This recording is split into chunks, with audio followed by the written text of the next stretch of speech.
worst moments in sports history. The only old-time baseball player I met was Johnny Pesky, Fenway Park, the Pesky's pole, whatever. Like before that, I was telling her, if I could meet anyone, because Ted Williams just passed away, I would love to meet, Johnny Pesky, because he was his wingman in World War II. They left baseball for a short time to go fight in the war, and then I see this guy walk by. I was kind of looking at the menu, and I see this leather jacket walk by me with the old Red Sox logo, like two separate socks. Now they weren't together. And I'm like, oh, what a cool jacket. And I looked up to go ask him where he got it from. And it was Johnny Pesky walking by me. I'm like, holy shit, Johnny Pesky. He's like, I got this at work. The guy at the time was probably in his 90s, and I'm like, I'm like, should I go say hi to him? I was like, please don't embarrass me. Like, my girlfriend's like, don't. And I'm like, oh, I got to. It was like the one, I told you that one time I would love to meet him, So I ran up to him like, Johnny Pesky. And I yelled it so loud, he was like off balance, and I'm like, oh my god! He's like walking with a cane, and I put my hand behind his back. I'm like, oh my god! I didn't mean to scare you. Amateur hour with the fandom. I just wanted to say hi to you. Big fan of yours, whatever. But then he died a few, not too long after that. So and I went to you his killed wedding. him. I went to how many times how many times I've heard that story with other celebrities I've met. I guess I can give you a long string of but when I went to the wake, a week after, and his son was like, "Oh, thank you for coming." I'm like, I'm sure he'll be happy that I just almost killed him like a week ago.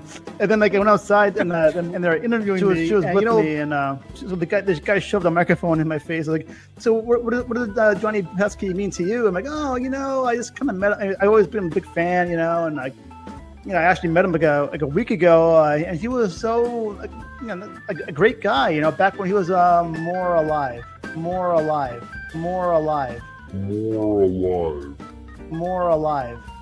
I couldn't think of what to say, and I said that line. Like, Harry, why would you say that? I don't know. I wasn't thinking. This has been the worst moment in sports history.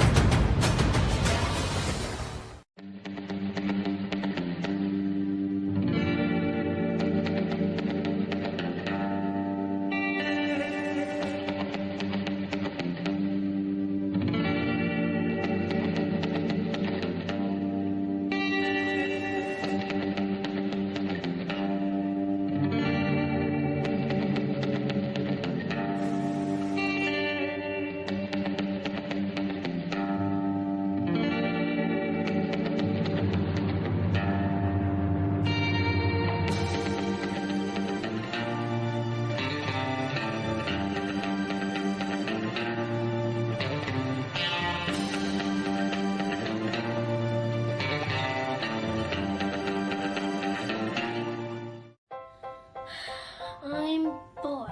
Hey, kid! Yeah? Are you looking for something exciting to read while you enjoy some sugary cereal? Yeah! Then grab a copy of Mighty Mascots, born from the ashes of a disastrous 3D printing accident. 8 living advertisements have banded together to right the wrongs of this world, led by a former child star. These unlikely heroes are freaks to some, but you will know them as the Mighty Mascots. This is the fun superhero series that you didn't know you needed. Created and written by Keith Gleason, featuring artwork by Ian Morianto and colors by Anton Bondi. Ahoy, I can't wait for more! Mighty Mascots is part of your complete breakfast and comic book reading experience.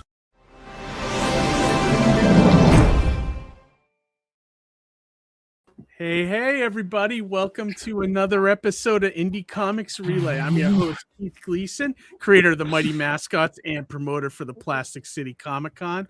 With me, as always, Johnny C., creator of Sartana the comic, surrounded by death and the pond. For who, Johnny? My cousin Roger Morocco.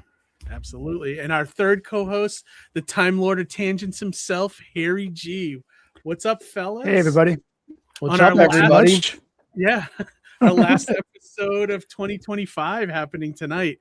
I definitely want to squeeze in a bunch of stuff, and I actually I want to dedicate this first 10 minutes and give Harry the show floor. Harry, take it over. What you want to do? Well, I just want I just want to start off by saying, it's been a fun year, we, and I don't want to like say anything to bring out your alter ego, Keith, because we met. So am I on here? Yeah, let me see. Hang on. Here? I still haven't All healed right, from that trauma. Oh, yeah, well, no. This isn't it. This is only a filler picture because the next one is what I worked on here. There he is. Okay. You see it? Slasher Keith. I'm bleeding out. If I were to say, so this is one picture, here's one image. I don't want this guy to come out. So this is your alter, and then this is like another font usage. And then there's this guy. Oh, the Grim Reaper. Different variations. This is after he gets mad at me for saying something here, and then there's this one here. I just don't want this guy to come out. I'm trying to keep it like it short. looks like a heavy metal album cover, doesn't Yeah, it? it does. Or like if you were like a nothing. wrestler in the 80s, this would be your gimmick. Yeah, right. Come out with the scythe. Yeah, exactly. But Johnny, I didn't want to leave you. I didn't want to leave you out. So when you were talking about your Thanksgiving dinner, you were just your hands, the way your hands were moving and things. I'm like I did a screen capture. It reminded me of something. So here is this. Yeah. Let me see. Here's a screen capture of Johnny, right? Talking about his the way he made your turkey. How it came out great, and So like when I saw this, you see it? This is When like I saw this Chef's kiss picture, moment. Yeah. Exactly. Which is why I did this. This is one of the first things. Yes! Here's image one. Dude, I would Another buy, variation. I would Yes. buy that pizza in 2 seconds. Yeah. That one, I look like I'm smoking a joint. Yeah, it does. Yeah. Well, yeah, and your fingers. That's a nice pizza. I used AI for this, but yeah, the hands are in a weird position here, but this one's kind of that's even better. Yeah, the last one's my Yes, favorite chef. actually. Yeah. Ah, The first one I should use for like a hot sauce bottle or yeah. something. What do I do here? dude, I bet Johnny could make a mean pizza though. Oh, yeah. Oh, I've Hold made on, some let me, pizzas, man. Let me tell you. Yeah, I bet you could make a good one, man. Can you see it still? I Am on can. here? Yeah. Yes. What am I I need to doing open here? a Hold on. I pizza can't even see restaurant. That's really what this is igniting the urge to want to open a pizza, an all-night pizzeria. Wait a second. Nice. With every All right, fucking weird type of pizza you could ever want. It'll go against my Italian instinct to keep it basic and simple. But Yeah. if you want to throw M&Ms on a pizza, All I right. will make that happen for you. Wait, Johnny, there's more. There's that one. It's kind of a cartoony one. There's that one. There's like another that. one. I don't know. The last one's my The favorite. secrets in the sauce. Oh, look at this. Hardcore pizza. Wow, that's a nice But pizza. the last one's my Hardcore favorite. Hold on a pizza second. Not this one. I forget how many, I like the hearts. Oh, I Jess, think what's up? maybe. All right, hold on. Is it the last? Wait, Made this with is my favorite one passion. here. I don't know. I think This their one looks like flavors more made with like- passion. Oh, there you go. This is my That's my more favorite one. Johnny's. Here. I think that's more Yeah. Johnny's speed right there. Yeah, Yeah, I look like I so could be from Mexico there. Johnny sees overnight Uh, pizza, perfect for late night munchies. I I gotta like agree that. with that. I like that. Yeah, open all night long. Yeah. So Yeah. if you need a pizza pie at like 3:30 in the morning, and you need like weird ass toppings, my place that would be the place to go for that. Oh, absolutely. Those are great, Harry. So, yeah, Good job. Awesome man. job, Harry. I'll, Love these. I'll give you the Slasher Keith one for when you get mad. Yeah, Yeah, when you right. wanna cut it short. I bet Amy could do something funny with those. Where are the files? Would you say, Johnny? We should cut a little bumper with that imagery for whenever Keith gets sharp. Yeah, right. Yep. Just like a Yep. Yeah, with the slasher sound. Da-na-na. Or, yeah, sound effects. Yeah. It'd be amazing. cool. Oh, those are funny, Harry. Good job. That's great, man. Harry, man. Yeah. I like those. Thanks. Thanks. Speaking of pizza, Johnny, whenever you and Rachel actually get over here one of these days, we'll get espressos. Oh, I know. I've been craving espressos for a long time. Like, Yeah, and I for haven't people who don't had it in a know- while, dude. So when you For come people over. who don't know, Espresso's is this pizzeria local to where Keith lives, and there's something unique about the sauce. And I don't think it's confirmed, but I believe the rumor is that they use orange soda in the orange tomato soda, sauce, and I've heard Kool-Aid packets. which is interesting because it brings in a unique sweetness to it. See, orange the, soda I could see could work because there's like a little bit of tang when you drink orange soda, right? Yeah. So, yeah. I think that would, and that balances well with tomato sauce. So I could see that, I heard they use Shirley Temple 7-Up. I'm not sure. This could be a rumor. I could sell it to them wholesale. Yeah, it should. I still have 3 12-packs left. I'm like still. Oh, nice. I think I'm somewhere near like 28 12-packs, and I'm worried that 7-Up is going to make it like a regular thing now. So I'm sitting all the Shirley Temple soda. I'll never get rid of. All of a sudden, it's going to become a part, like their cherry 7-Up or whatever that they always have. Yeah, absolutely. So good. I'm sorry you're sick, Johnny. That sucks, man. Yeah, so I had a really good time at Monster Expo in Fairhaven, Mass. Yeah. The attendance was a little low, but that doesn't really matter. It was a really good opportunity to hang out with some great people and great friends. Yeah, so, I want to hear more about that. I want to definitely hear about that. Again, not a well-attended show, but it was also their first attempt at doing it. Yeah. So they were still kind of in the proof of concept stages of putting it together, but the Friday night thing felt really nice because it was catered. It had a lot of really nice, it had a full nice spread. You get a really awesome gift bag full of stuff. So the price tag, I think it was like $40 for the admittance on Friday night, was worth it. You would get your fill of whatever. And plus you got to shop what would be a free market the very next day. So you're getting this kind of exclusive, in on a Comic-Con or like a maker's market before anybody else, but it's also very holiday themed. And there was an award show for some really nice artwork. So it was a nice experience all around. But, and you can look it up in the news, the South Shore of Massachusetts is like a hotbed for the flu. I knew this going in there, thinking maybe I might be okay. And it's been on ground zero. Has it been 2 weeks now? Second week. Well, yeah, this would have been the second weekend, but I also pushed myself because I went to Machine Gun Kelly on Friday night, and then me and Rachel were hanging out in Snowport, which is basically Boston's holiday outdoor market. Yeah. On Saturday, out in the cold. So we were I got myself re-sick again, I guess. Yeah. Man. But that does suck. And I'll talk a little bit about later on about the thing I went to too. That'll be good. I'm excited tonight. The guests tonight are all 3 new people we've never had on the show before. So that's kind of a rarity. Usually we always have one that might have been on the show and then 2 new ones, or a combination of that. I don't think it's been a while since we've had 3 brand new guests. So I'm looking forward to getting to know all 3 of these guys. It's like one of them, it's like Joker's Wild. What's up? It's like Joker's Wild. 3 in a row. Exactly. Joker's Wild. Exactly. The third guest is Johnny. You might have met him once at my show in Plastic City Comic Con. He also was briefly with Alterna. Fabrizio Aiello. Yeah. He's got a really awesome comic called Horace H. Hoover. I think I remember meeting him at the last time you were at the arena.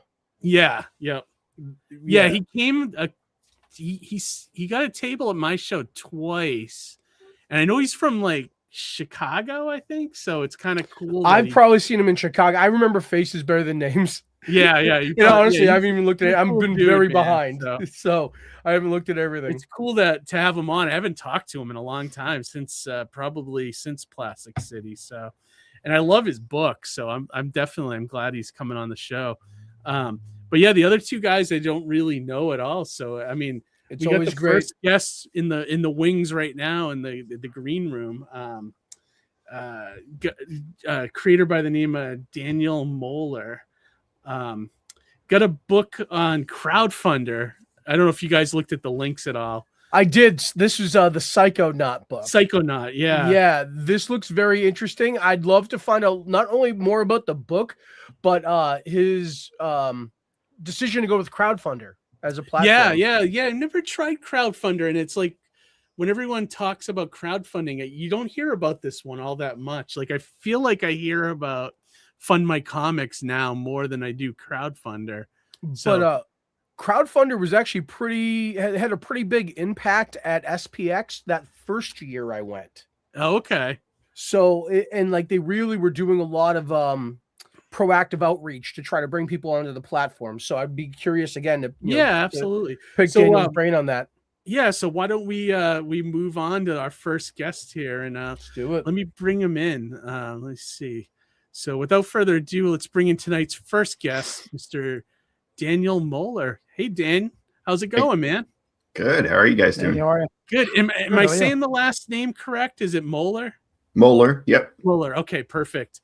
So basically, when we have new guests on the show, we love to find out your origin and like how you kind of how you kind of got into making comics. Is there like is there a point in your life that you can point to that kind of pivoted you onto this path? Or Yeah. Well, actually, I always wanted to make comics ever since I was a kid, but Okay. I kind of went the route of family, kids, get a real job, and didn't really apply myself into that arena at all, and was just focused on that for many years. And I'm 47, and about 5 years or so ago, well, it was around the pandemic, right? Okay. My wife just kind of pushed me to like, look, this is something that you always wanted to do. I was getting kind of involved in the cartoonist kayfabe community at the time, which was rising, which I don't know how, people have different feelings about the channel and whatnot, but the community of people that I was interacting with, that kind of grew around that. Now, is that community, is that mostly like a lot of the Cleveland, because I know Ed Piskor and Jim Rugg were like, they were mostly like a Cleveland guys, right? They were, but the kayfabe community got really even like international. I mean, it was just a lot of the people in that community. I don't think I actually knew anybody from Cleveland except for Jim and Ed. So a lot of the individuals, I mean, there's quite a few out in California. Now, one of the people who spearheaded a lot of projects that came out of that community is Eli Schwab, who does Cosmic Line Productions. I think we met Eli, didn't we, Johnny, at SPX? SPX, that's right. Yeah, he's been there. Yeah. So, He was Dan, hanging I out gotta with admit, Dean. like I was late to the party on the kayfabe channel. I actually did not start looking at it until the unfortunate events with Ed Piskor, but it got me to actually going over and look at the channel, and I was like, my God, what a great channel it is! Like those guys. I mean, I thought I loved comics, but those guys took it to another level. Like. So, I mean, in the early years, especially like the first 2 years, there was Prime Magic, and there was a lot of us in community doing drawing sessions together. And a lot of building each other up and just trying to make things together and encourage each other to follow our dreams. Cause there was quite a few people that hadn't really tried to dip their toe in the waters yet. So, it was just prime time, and I decided I need to start making comics, and I had the community to kind of help promote books and, that were interested in my work. So yeah, I love about that, 5 dude. years ago is when I really started going at it. You mentioned community though. Like I gotta admit, like the comics community is some of the best I've seen, as far as like support and things like that. Exactly everything you were talking about. Yeah. Me and Johnny have been a handful of those like SPX and IC3, and like the creators you meet there are just very different from what you see at like a regular Comic-Con, I would say. Like, I agree. I want to go to IC3 so bad. I wanted to go So I was. What part of the country are you in? I'm in Kansas City, in the middle of the country. So it's a little bit of a hike. Not as easy to get to the East Coast, but are you a big Chiefs fan? SPX as well. I'm sorry. Are you a big Chiefs fan? We're not going to talk. I'm sorry. Too soon. Sorry. Very soon. There's a lot of pain here. She's working through some things, Harry. Come on. I'm sorry. Harry loves to rub that stuff in. Yeah, give me a moment to look in the mirror, okay? All right. Sorry, I didn't realize. That's amazing. But yeah, so Dan, so you started during the pandemic. What was the what was the process like for you? Was it did you take to it easy? Was it tough? What was your experience like? I personally feel like I just kind of hit the ground running with it. I mean, I'd always done art. I've always done writing. I was already a published author, but I had just I'd written nonfiction books, fiction books. And so I knew the art of storytelling. I went to college, did art in college as well. So I'd already played around with it. It was almost like I'd just been building up for decades to just be ready to do it. And, I kind of mentioned my wife, the reason why she was pushing me so hard to just finally do it, because she kind of knew that as soon as I would just get at the drawing table, it would just all pour out. And so I've got at this point, I've got about 13 books under my belt. I've made numerous contributions to different anthologies. That's incredible. In 5 years. Wow. That's a lot of output. 5 years. Congrats, man. Thank you. I try. I mean, I think I say that, and I think that in terms of probably working on my art, I probably need to slow down a little bit and work on polishing my output and polishing my products. I'm saying this and I'm trying to sell books, but I think there's a charm to what I have put out because, I wanted to be able to show people improve. I can do multiple books. I'm in this for the long haul, right? So when I sit down at a table, I've got 3 or 4 or 5 books, etc., in a series. But also I kind of wanted to, I want to see people. I want people to watch me grow, right? I want them to see the process of me maturing directly on the page, because it's kind of like the way I like either film or music or even artists myself. I like to see their early work and I like to see them evolve, and just, fail a little bit and pick up. So it's just, that's part of the fun for me. So go ahead, Johnny. I always like to point to the early seasons of some of the most seminal animation series that everybody loves. The Simpsons, South Park, Beavis and Butthead. All the animation was very rudimentary and rough around the edges. And of course, as it grew and with time, it sharpened up. But we were along for that journey, and you're kind of doing the same thing. So, don't even downplay any of your previous work and say, "Oh, I got to polish." Well, of course you do. We all do. Everybody does. You know what I mean? Yeah. But to that even point, comic art, if you look at artists, look at old McFarlane versus new McFarlane, or you know what I mean? There's all those guys. Their stuff was really rough in the 90s and 80s, and then now it's more polished. Yeah. Even Kirby, you look at early Kirby, it's same thing. Yeah. We touched a little bit, or you danced around it a little bit, Daniel, but I'm really interested to find out where your creative influences come from. What inspires you? What kind of made you think I can do this? And even just what motivates you? What do you take away from pop culture that makes you want to be a creator? Wow, that's a lot. That's loaded. Sorry, didn't mean to overload you there. No, that's really But yeah, I get it. So, I mean, in terms of creative influences in comics, I mean, I think a lot of people see my Psychonaut work and they point to Crumb. So I can't say that Crumb isn't an influence. He certainly is.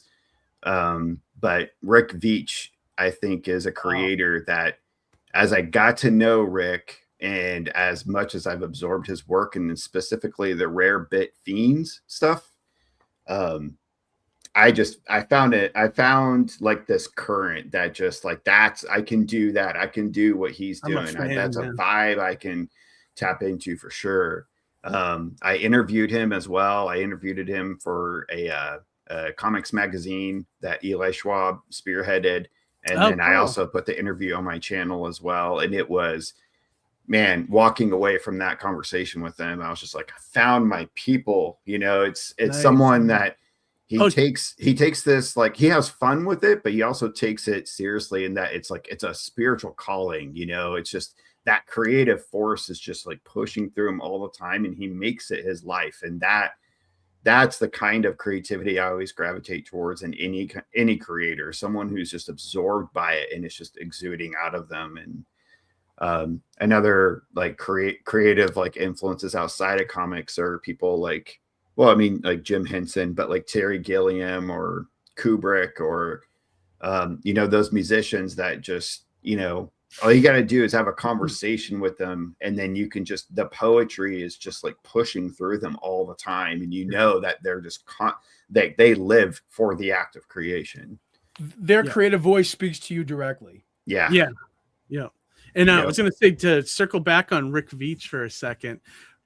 First of all, you should give a shout out to your channel, because I'd like to actually watch that interview. I'm a fan of his as well. Cool. Yeah. It's called Psychonaut Sessions on YouTube. Okay. So you look up Psychonaut Sessions. That out. I'd love to hear that interview. And then also, I'm super excited that they DC's going to finally release his final Swamp Thing story that got. I know. How many years have been? Like, I remember hearing about that when I was a little kid when that was coming out, and I was like, I can't remember the last time that I've been this excited to pick up a comic book from the big two.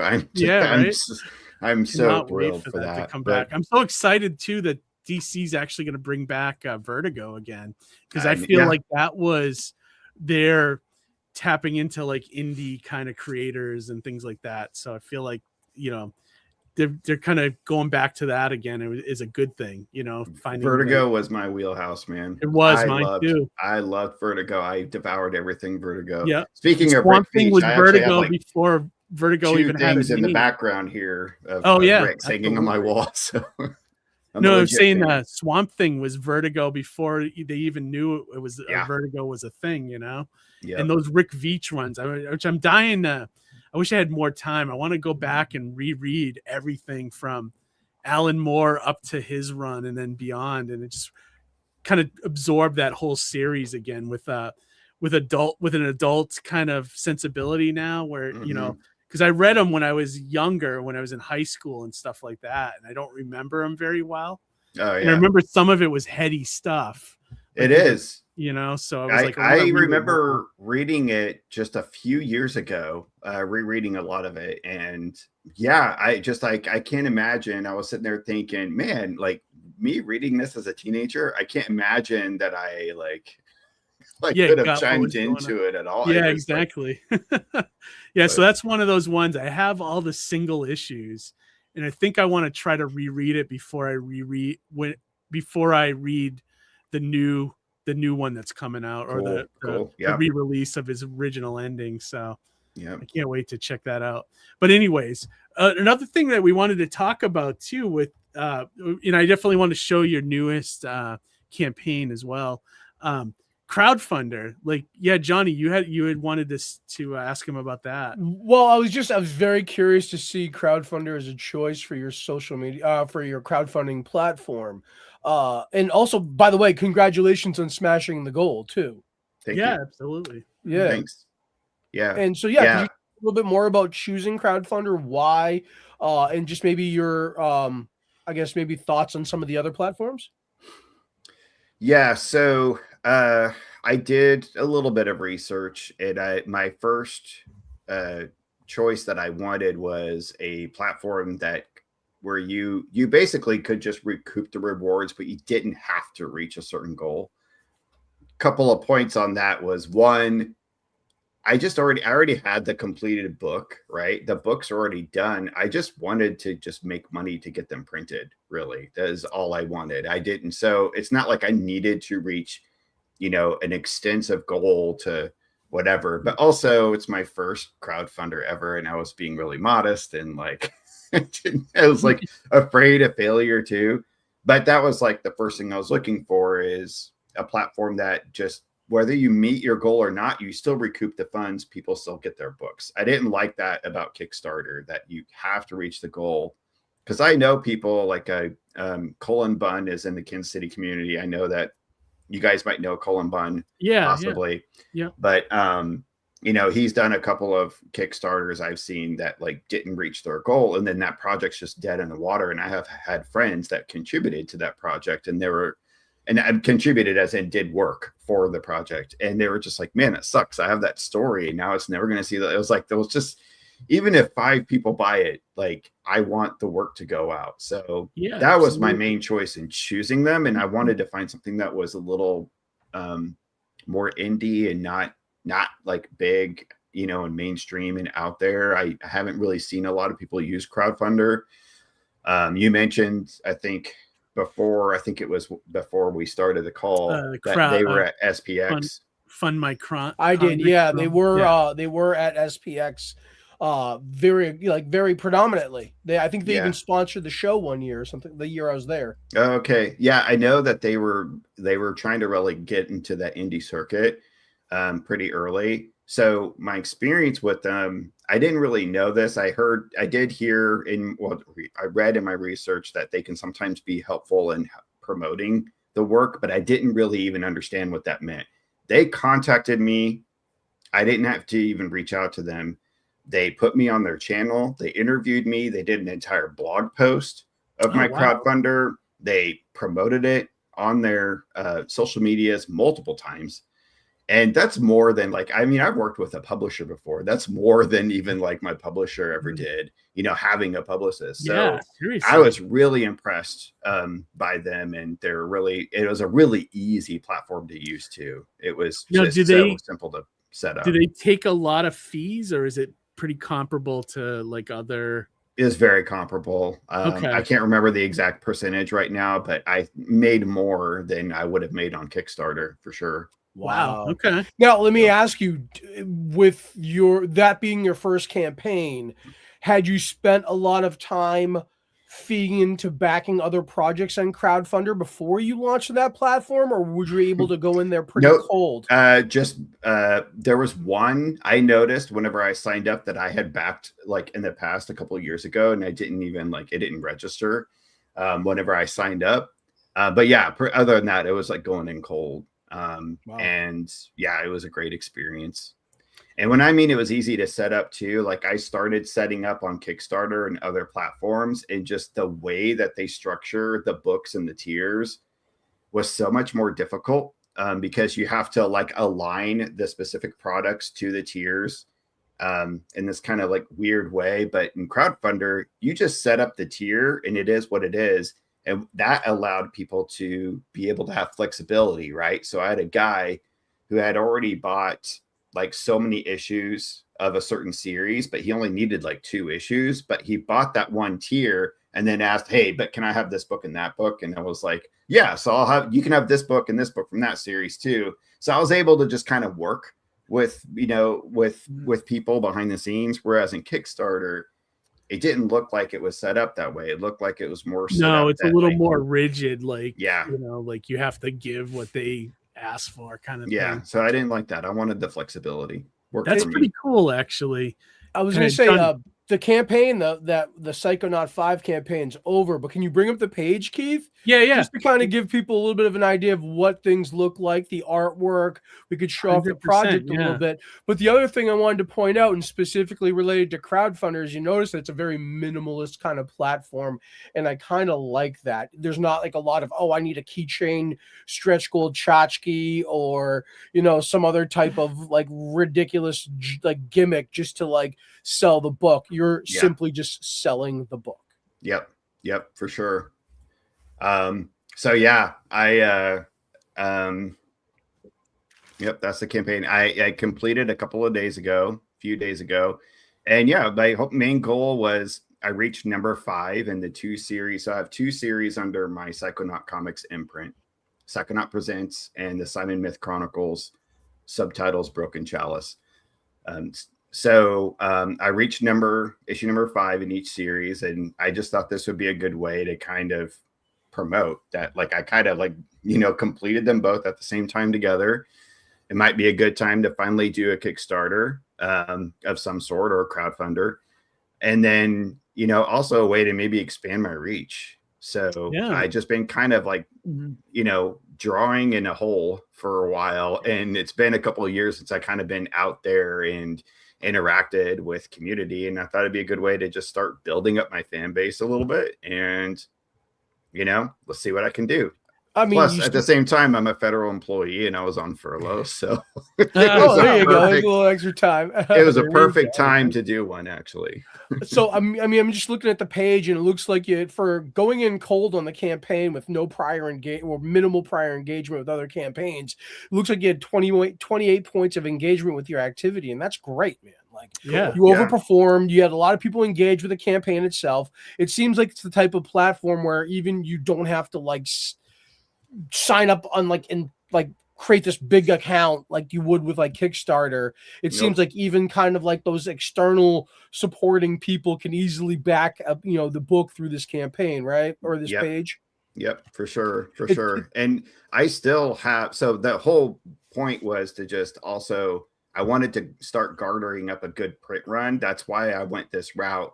People might contribute more than they would if they just bought a book from me individually, but I made it very clear in the crowdfunder that you're helping me kind of build up my stock so I can start going back out to shows and things, because it's been a couple of years since I've been doing that. So I've got a pretty good stock now. And if people still want books, just go to my website and hit me up.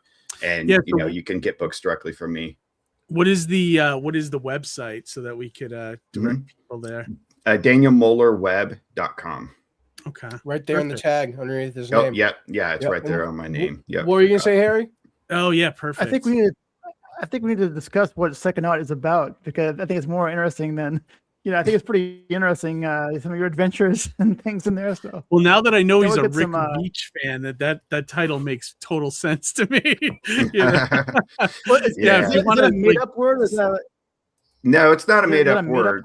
Psychonaut is kind of like a person who kind of explores the inner psyche, and oftentimes it's attributed to someone who has undergone a lot of drug use, but it doesn't have to be that. It could just be someone who studies the mind, or someone who meditates and just is interested in things like the unconscious mind and things like that, dreams even. But the series is kind of an anthology-esque series. I have other little stories and snippets and gallery sections in it as well as, but I usually have a flagship story that is a memoir experience of my life. And the first 4 issues are very much related to usage of psychedelic substances that I've encountered, but from an indigenous ritual context. So it's not just like me tripping out in my apartment, whatever. Like I've encountered and I have been involved in indigenous communities where I asked to be a part of ceremonies and engage in that way that they use psychedelics. Stuff, like that ayahuasca. So the first issue is about ayahuasca specifically. And then issues 2 through 4 are about my ritual experience with San Pedro, which is a Peruvian cactus that's a lot like peyote. That the Native Americans use.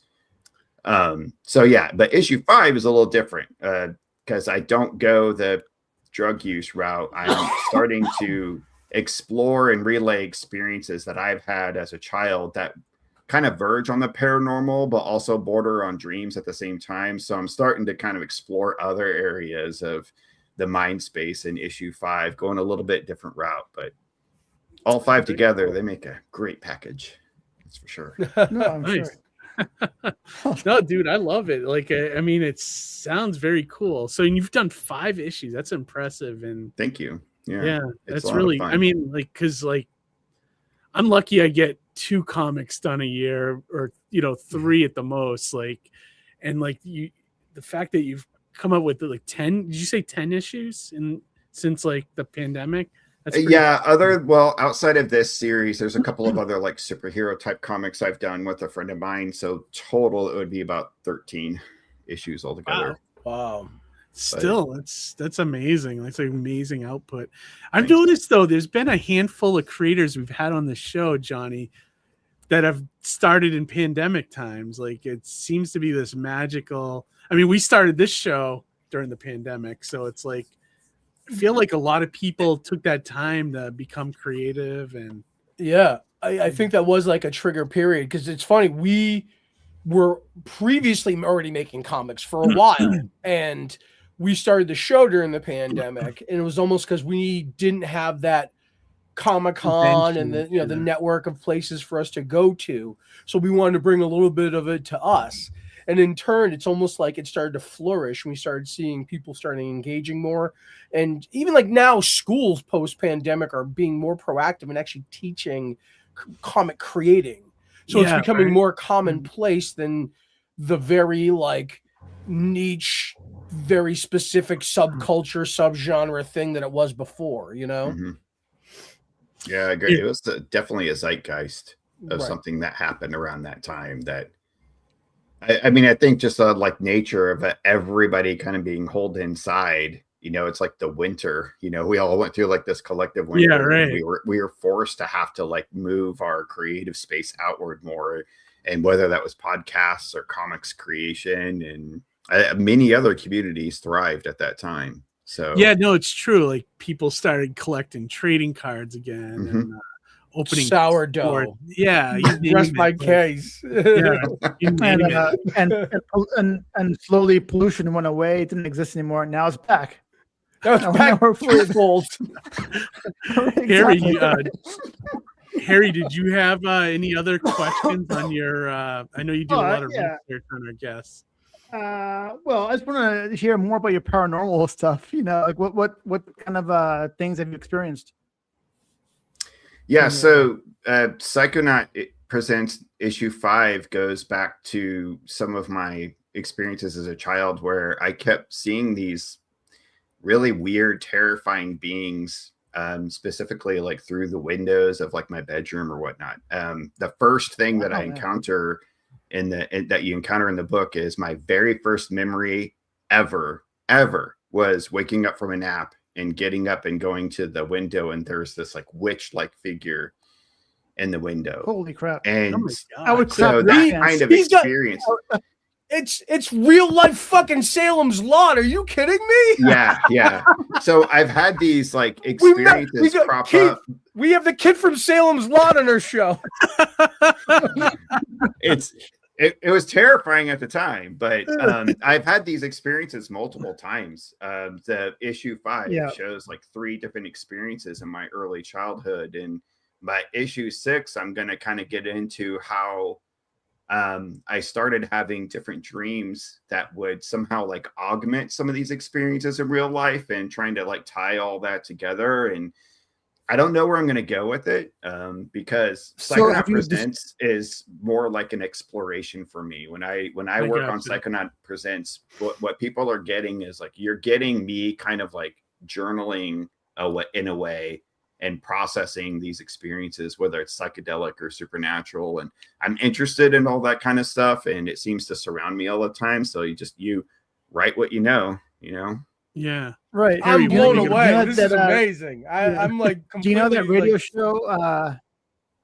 It's Coast to Coast AM. Do you ever listen to that show? Yep. They talk about that, all this kind of crap. Yeah, I love that show. I work early at 4 a.m. in the morning, and I always listen to the replay of it. It's pretty. I mean, I'm not as big of a fan of George Norrie as was Art Bell, but I still listen to it. And isn't the show on the Travel Networks called Paranormal Caught on Tape or Caught on Film? Ever watched that at all? No, I haven't. No. It's like real life, like real videos of like people catching stuff on tape or video. You know, like they may not even be expecting it or looking for it, but things like pop up, like a shadow figure, you know, or shadow person or something. It's crazy. Look for it on the. I'm not sure what channel What's it is, called? what number channel, but as paranormal caught on video or on tape. Okay. It's creepy. Like Yeah. you'll I get goosebumps watching it. I'm like, and I know it's not like it's like staged or anything. It's like things happen. You know, like, yeah, crazy. I've seen some stuff like that before, and it was just kind of like yeah, it freaks out some of the people that I've watched it with, but I'm just like, I've been there. I've seen I grew up in a small town in the Ozarks, and it seemed to be like this prevalent thing. I mean, me and numerous people that I grew up with, are you still having experiences like that now, even in your adult life? Or every once in a while I do, not as much, but every once in a while things crop up, and that's eventually where I want to get to the in the Psychonaut series, is kind of how some of this stuff is related to now, and kind of exploring that, like, am I crazy? Am I actually like insane, or is there something going on here? And So I love theorizing on Supernatural. Supernatural, the TV show, is actually one of my favorite TV shows. Yeah, it's a good one. You need a Sam and Dean Winchester to come into your life and help exorcise the demons. But here's the other thing, though.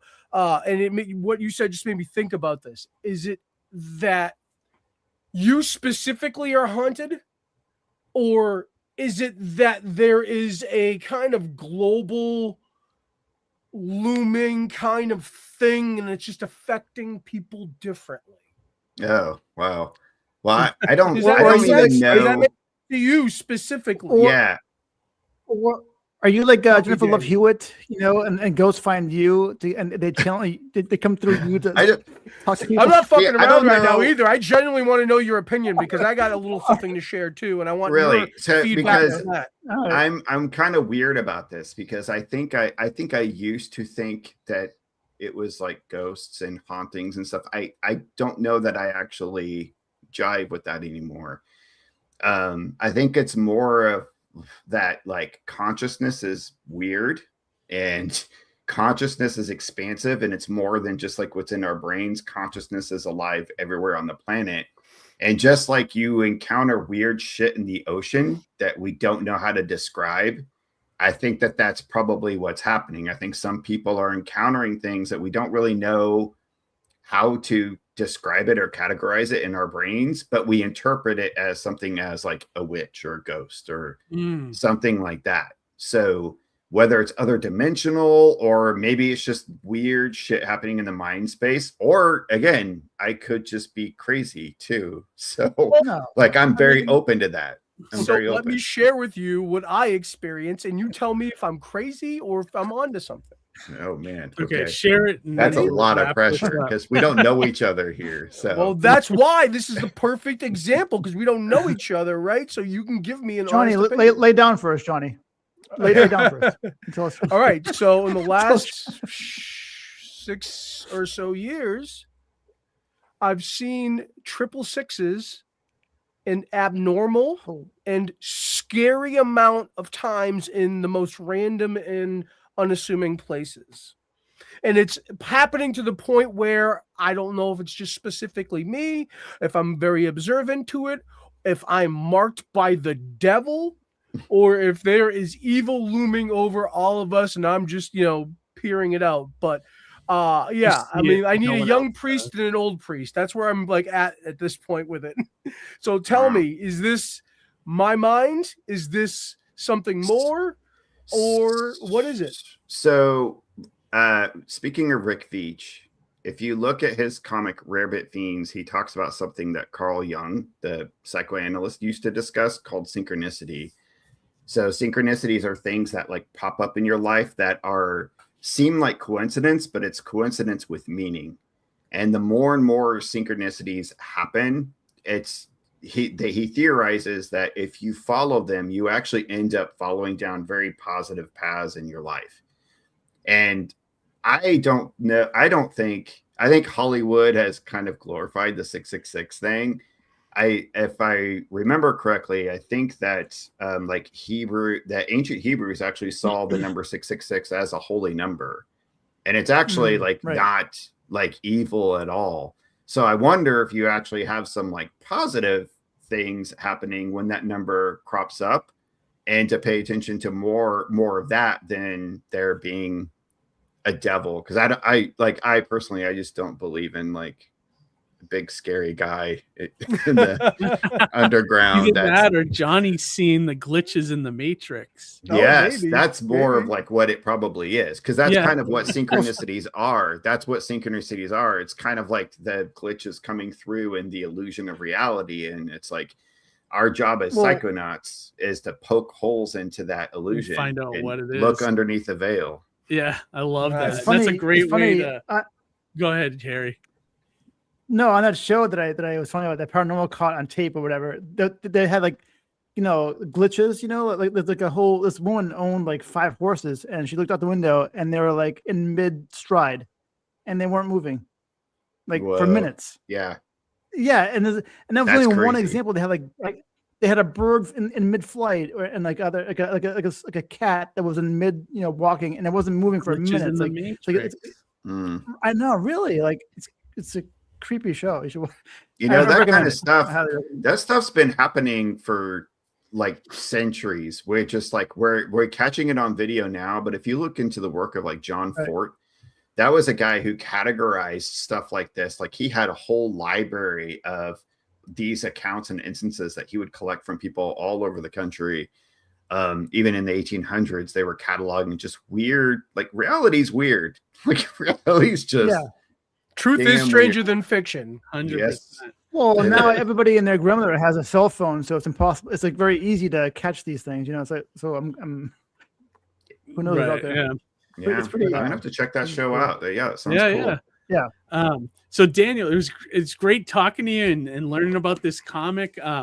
We're getting ready for our guest number 2, but before we let you go, give out all your your socials, where people can find you, your YouTube channel, things like that, and let the audience. So the floor is yours. Go for it. Sure. Thanks. Yeah, danielmullerweb.com is the best place to find me. I do write newsletters on there, so you can sign up and etc. You can get my comics on there. I'm on YouTube, Psychonaut Sessions. I haven't been as attentive to it, but I'm starting to get back into it again and interviewing people and creators. And I'm on Instagram, The Real Daniel Muller, @The Real Daniel Muller. And because I had an account before and it got hacked, and so I had to create a new one. So @The Real Daniel Muller. And then you can find me on Facebook pretty easily too. So come find me and let's be friends. Awesome. Right on, man. One last question: How did you find out about Indie Comics Relay? Did you just? I've seen you guys pop up, and I also follow IC3, and you had Mark. Is it Mark from IC3 on? Oh, Matt. Yeah. From IC3 on. So that's how I got connected, and I subscribed, and it's just like, this is a channel I'd love to hook up. You guys seem really nice. So. Yeah, you too, man. Thanks for. We always like meeting creators from across the country and people that are doing the same thing as us, but just in a different place. Yeah, it's awesome. I'm intrigued by your work. I'm gonna have to pick up Psychonauts and read more. I would appreciate that. I want to check out your guys' work too. So I have now that I made some money, I can go out and get myself some Christmas presents. So I love it. Well, Daniel, it was great to meet you. And then in the future, if you got another campaign or whatever, reach out. We'd love to have you back on the show. Absolutely. Sure, thanks. Yeah, same with my show too. If you guys want to promo your work at all, I would love to have you on my channel as well. We can continue the conversation. Yeah. Yes. Fantastic. I would love to do that. So please reach out. All right. Cool. All right, Dan. Nice meeting you, and go Chiefs. Go Chiefs. Harry. Just had to shoot the arrow on the way out. All right. You guys have a good night. Have a good one, Daniel. Thanks a lot. All right. We'll see you. Bye. Oh, that was awesome. That was a really I didn't great know interview. it was going to go into like a paranormal area. That was those are always. I had cool to talk about. I know, that's why I want to get into this book more. Right. I definitely want to pick up his book now, and I feel a lot better about my afflictions. So I mean, after talking to him, but you're right, Johnny. Having somebody that doesn't know you to evaluate it is like perfect. That's perfect. I feel so much better now. Yeah, that's awesome. Now, maybe I should be following the Hebrew faith after all. Who knows? Perhaps. Who knows? Maybe that's what that is. So our next guest is he's up super early or super late. He's from over the pond. Oh, wow. Yeah, Holy so smokes. I'm curious too how he found out about our show too. Like I always get like emails, but I never know people. Hades. What's that? He probably from Hades. Oh, maybe. Yeah, maybe. Yeah, probably from Hades. I'm willing to bet it's for Hades. Okay, yeah. Another devil. Hades is the devil on my shoulder. He's putting the 666s up for you. Yeah. Right. Awesome. So without further ado, let's bring in tonight's second guest. His name is Mason Grove. Mason, what's up? Hello, good evening, and or for me, good morning. Yeah, seriously, what time is how it are you? over there, Mason? It's about to be 3 a.m. Oh yes, Oh dude. my God. Jeez. Yeah, thanks for coming on, man. Yeah. That's like a, Thank you for you know, having like me on. had the shoes been reversed and someone asked me to come on at 3 a.m, I'd be like giving them the middle finger, you know? No, like, I'd do it. I would do it. you That's would do it, Tony? dedication. You would do it? Okay. Mason, Yeah, that's it's a dedication and bro. passion. Thank you Yes, very much. 100%, bro. Thank you for coming on. Thank you Yeah. for doing that. Yeah, Thank you, Mason, guys. how did you find out about our show? Is it like, did you find us in a search or something? Or is it like, Well, yeah, I've been a fan for quite a lot of comic book pages over like YouTube and Instagram and stuff like that. So I found yours recently when I started the company, and just got the passion through there, and the Awesome, videos man. you make seem great, and wanted to come on. awesome, Nice, man. man. Glad Love you came hearing on. that. So whenever we have a new guest on, we love to know how you came to how you came to become a creator. Is it like, is there a point in your life that you can point to that put you on this Well, path of being a comic book creator? Yes, both when I was young and more recently. When I was young, obviously, I was very passionate about comic books and like superheroes and supervillains. And yeah, when I was younger, just playing with a lot of my toys when I was a kid, I created all these fun stories and fun characters of how they just interact, and different stories on like just fighting villains and fighting to save the world and stuff like that. So I got a big passion from there, and that's where a lot of the characters and stories come from in the world that I'm creating now. And more recently, like the previous guest you had through COVID, started creating the stories. Like it was all up in my head, and started putting it on paper, started writing the stories and the characters, and went from there and made quite a lot of scripts. And I love starting hearing this year and putting them from the paper onto actual like comic book paper and with the art and colors. So Nice, awesome, nice, man. not bad. So where are your creative influences coming from? What's inspiring you to start doing and making this work? well, there's so many, just so many from like cartoons and movies, but from the comic books, it's got to be the big boys like Marvel and DC, like Stan Lee, and Yeah. just so many others like Todd McFarlane creating Spawn, and then the other smaller ones that were created in like the last 20 or 30 years, like Rob Kirkman with Invincible. Yeah. So there's just so many to name, but obviously the big ones would be superheroes, and supervillains would be Marvel and DC writers. Okay. Yeah, absolutely. Nice. And what about you said mention cartoons and movies. Which ones are you pointing to specifically there? Yeah, so just a lot of the writers and directors that made just other superhero movies like Spider-Man. Okay, like Sam Raimi. Yeah, the Raimi. I love I always call it the Holy Trinity. Just yeah, those three films. Love them. Raimi's the best. Yeah, he is amazing. I love him. But just so many others, like a cartoon when I was younger, Gravity Falls. I've never seen that. I've always had that recommended to me, but I've never actually seen it. It's a great cartoon. Is it really? I've so much passion from it. Just all those mysteries and stuff like that. That's right. I always heard Avatar too. Avatar and the sequel to it. I've always heard those are amazing and that I should watch them.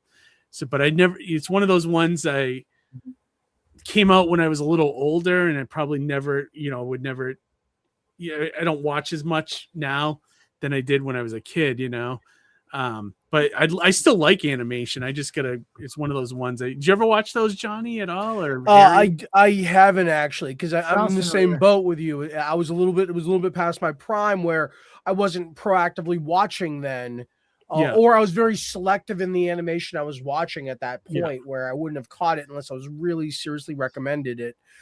Which is funny because I was proactively watching some of other animated stuff. Like there was a Tron animated series that came out when the second movie came out that was really good. It was actually made by Peter Chung, who was a creator of Aeon Flux. So a lot of that style and flair was there. But I know I watched a lot of the superhero stuff, like that stuff. I always watched everything. The Marvel stuff too, like Earth's Mightiest Heroes for me was one of the better of the Marvel series. All the DC animated stuff was incredible too. So I get that. Yeah, it's so to parlay more into your creative output now, Mason, talk a little bit more about making comics personally for you. Well, yeah, when I was younger, I had so many great comic books growing up. Like I love the Spider-Mans and the Ghost Riders and all the Avengers and Civil Wars. So I had so many, not actual Civil Wars, but the comics. Yeah, right. Are you referring to both Civil War 1 and 2, the series, or just this first Civil War? Just the first one. The second one's kind of not that. Yeah, the second one was bunk. But yeah, I had great comic books growing up, and I just feel like in the more recent landscape in the last 10 years, by the time I was getting into my 20s, a lot of the comic book stories have been intertwined with modern politics, and my main reason for creating the comics is to try and branch away from that, just get back to the proper classic stories of the good versus evil, proper heroes versus villains, instead of I'm kind of loving that comics are going away from that now again. Thank God. Because you couldn't even read anything. Now they're starting to get back into telling stories again. I love that. Give me that any day over. Yeah, do you like more the collaboration of heroes, when they get together and form a group, that kind of 100%. Yeah, you always like those single stories between one or two characters, but when they band together to face this world-ending villain, it really speaks to your soul about coming together, what we're doing now, just coming together, and just obviously we're talking about comics, but actually just doing something really great together. So. Right. I like how there's for every dilemma, there's one superhero that has that ability to solve to defeat that thing, or whatever. They have the ability, abilities to. That's why I like, I grew up. I'm kind of older, so I grew up watching Super Friends, and all those Saturday morning cartoons. So I loved how they all had their the Flash can run fast, it's faster than Superman. Superman can fly, and he's super strong, or whatever. But I mean, everyone had their own thing that they can. They're Aquaman, can swim faster than Superman underwater, So it's kind of cool. Yeah, right. and it's always kind of that yin and yang thing. They all have their strengths, all have their weaknesses, and when they band together, they're just this one amazing unit, and they they make a great group. Is that why you chose to write this story with these four friends that are brought together through unlikely forces, or? Yes, so I'll go into the characters. Yeah, there's 4 main characters which are going to be the heroes. They're 4 children going up. They're teenagers. They're in school, and they are very, very. That's them right there. So it's Patrick, then Reese, then Brady, then Sam. So they're very 4 unlikely people. So Patrick is just a bit of a nerd like us. He likes video games. He likes comics and such like that. Reese, he's a child of divorce. So and he's half Chinese, and he's very much into sport and boxing. Brady is kind of like the bully of the school, and Sam is just your typical popular kid. Everyone loves him. He's great at sports. He has the girl. and they're very four unlikely people, and yeah, they somehow get superpowers, which if you know the book title by now, it's Chasing the Meteor, so you can probably guess where they get it from. And yeah, they try and fight off the forces of evil. They get powers from this strange meteor, which you find out about, and then fight off the villains that are trying to get their hands on that power. Did they all this generally go along? website is out of control too. I love it. Sorry, Yeah, isn't this Harry, a great didn't mean to website? step on you. Thank you. What an awesome website, dude! Like Yeah, this thing seriously. really is eye-catching. It's popping as you scroll. It's Interactive. very interactive. Yes, exactly. Other thing, you're in the UK. In the UK, yes. So did any of did any of your inspiration come from Misfits, the TV show Misfits? Not really. No, I'm not actually. You know what I'm I haven't talking actually about, watched right? it. Not the Courtney Cox show, right? With No, so Mrs. there was a Mrs. show Science? on E4 in the UK called Misfits, and these kids who were on parole, they all wore like the parole jumpsuits.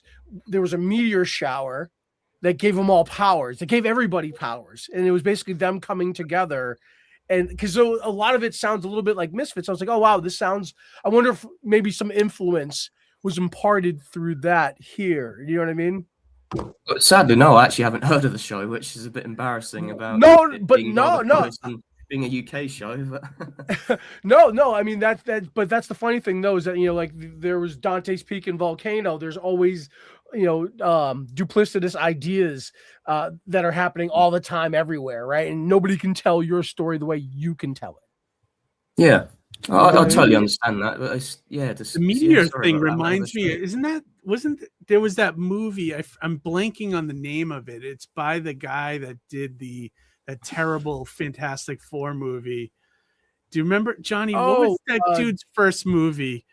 It was like a found footage film, but it was about these kids that got superpowers. And I could have sworn it was like from a meteor or something. But one of the kids starts going crazy. Do you remember? It was one of Michael B. Jordan's earlier films. Yes, It was yes. Chronicle. That's what it reminds me of a little bit, with the meteor aspect and then the kids. It reminds me a little bit of that movie, but it sounds like it's a whole other different storyline, but just those elements were from the same thing, Have you ever seen that one, Mason? Chronicle? I haven't either. Oh, okay. But I love that this is like creative output from another part of the globe. Like that really speaks to me specifically. I love that we're getting kind of like a peek into your creative eye and your influence, where you grew up in a completely different area. You know what I mean? You know what I mean? Right. Up on a ball. Misfits of Science, big fan. Misfits It's of a great Science. show. Yeah, I think all 7 episodes are great. What was I the would rock like star the guy's Wars name? I Misfits love was that ripping dude. The electric guy. Yeah, he was right. the best And then one guy character. that shrank. The guy that shrank. What was I just like Courtney What Cox. was she doing? Yeah. Yeah, what did she do? Johnny B or something, wasn't it? Like the rock and roll guy that got electrocuted on stage, and he could do all the electricity and stuff. Right. I don't know. Yeah. It's been a while since I've seen it. Yeah, it's been a while, but I remember I love that dude. Yeah. So Mason, let's circle back around to the project. So what's in terms of scope, like what is your vision in its totality? I mean, it sounds like you want to just stick with this title and develop it to its fullest extent. Is that kind of where your creative heart lies? Yeah, in the more recent future, I'd say I would love to like branch out with many different writers eventually, but this is my main title that I'm going to be branching off. It's not just going to follow just this story. That is in the next couple of years. I would like to bring in new characters, as we were talking about earlier, trying to just have different stories and then band together and have those different like nice interactions. But yeah, this Chasing the Meteor story is going to be the big one. Going to be introduced to these 4 characters, which are going to be around for a while, and obviously the villains, which we haven't talked about much. I'll talk about them once the book's actually released, just for spoilers. And they'll be around for a while as well, and that's the scope. It'll be following that main story. So awesome. Right on. I'm impressed too that it looks like the books are like 200 pages. Is that true? Each book, so we're releasing 5 books in total, which are the first series. They're all around Okay. 100 pages. Wow, that's impressive, That man. is That's a lot. impressive. It's a lot. Yeah. Yes, it's a lot of pages to manage and draw, and well, I actually wrote this, obviously, as I said, in COVID a long time ago. But yeah, just managing all of that is, yes, it has been a task. Yeah, I can imagine. Now, what country are you in again? Like, United Kingdom, London. okay, UK. What's the comic scene like over there? Like, is it like, is there a lot? Do you like go to comic stores? Is there any groups you hang out with that make comics? Like, I imagine in America it is a bit different. Just you have your average comic book stores, but we do kind of have that, but it's just a lot more like hangouts. Okay. Instead of like going to proper comic book stores, like you just obviously most of it is online now, like we're doing now. But obviously, I'm on the doorsteps of London, so there's quite a lot of nice hangouts that you go to in the city. Okay. And there are a few big comic book stores that are opening up, but it's mostly just like hanging out with people, like going to Comic Cons. There's quite a few in London since we're quite a small nation, so you can go like up north, down south in London. So it's meet a lot. It's less geek. It's less geeky there then, right? Than here, probably. I would say, because you guys have like hangouts. I would say so. Yeah, like just right. It's over here. I haven't been to America a whole lot, but yeah, just seeing it in like movies and TV shows, and then just online. It does seem a lot more geekier in America, but it's still good over there. We're just a bunch of fucking nerds, dude. But then also on the flip side, for me, when I look at like UK stuff, all I picture is like Hellblazer, like people just hanging out in pubs and like everything's way cooler in the UK. Like we have so much. We I think we all kind of have like a little bit of an idolized view of like, oh, they're all way cooler than we are. Yeah. There is a bit of a different culture, just everyone going around in pubs, but you don't get many comic book fans like just getting drunk in comic book shops, going around with a beer in hand and stuff. That's awesome. I heard what's that other show that's over there? Is it Thought Bubble? Bubble. That's a big one, right? Like is that in the UK? I forget, or is that somewhere else? I believe Thought Bubble is in the UK. Are you aware of that one, Mason? I'm not. You keep you're recommending a lot of shows. What else? To, what else is there? Peaky Blinders. Thought Bubble's a Comic-Con. It's a Comic-Con. The reason I think I know it's about in the UK. A lot of like high-end creators over here talk about going to that show. That's why the only reason I know about it. And then me and Johnny have talked about making it like a bucket list thing to try to do at some point. Oh, it's an art festival. Yeah, it's supposed to be pretty cool. Like, maybe that's what they call Comic-Cons over there. The Art MCM festivals and like right. It's not even like they even take the geekness out of the name. Yeah, football's very different from where we come from. Right. It's very different. Yeah, we have the correct name for it over in the UK. Go Chiefs. Oh, jeez. That's a good callback. Right now, Daniel's fucking swearing his ass off. Yeah, Harry. That motherfucker. Right.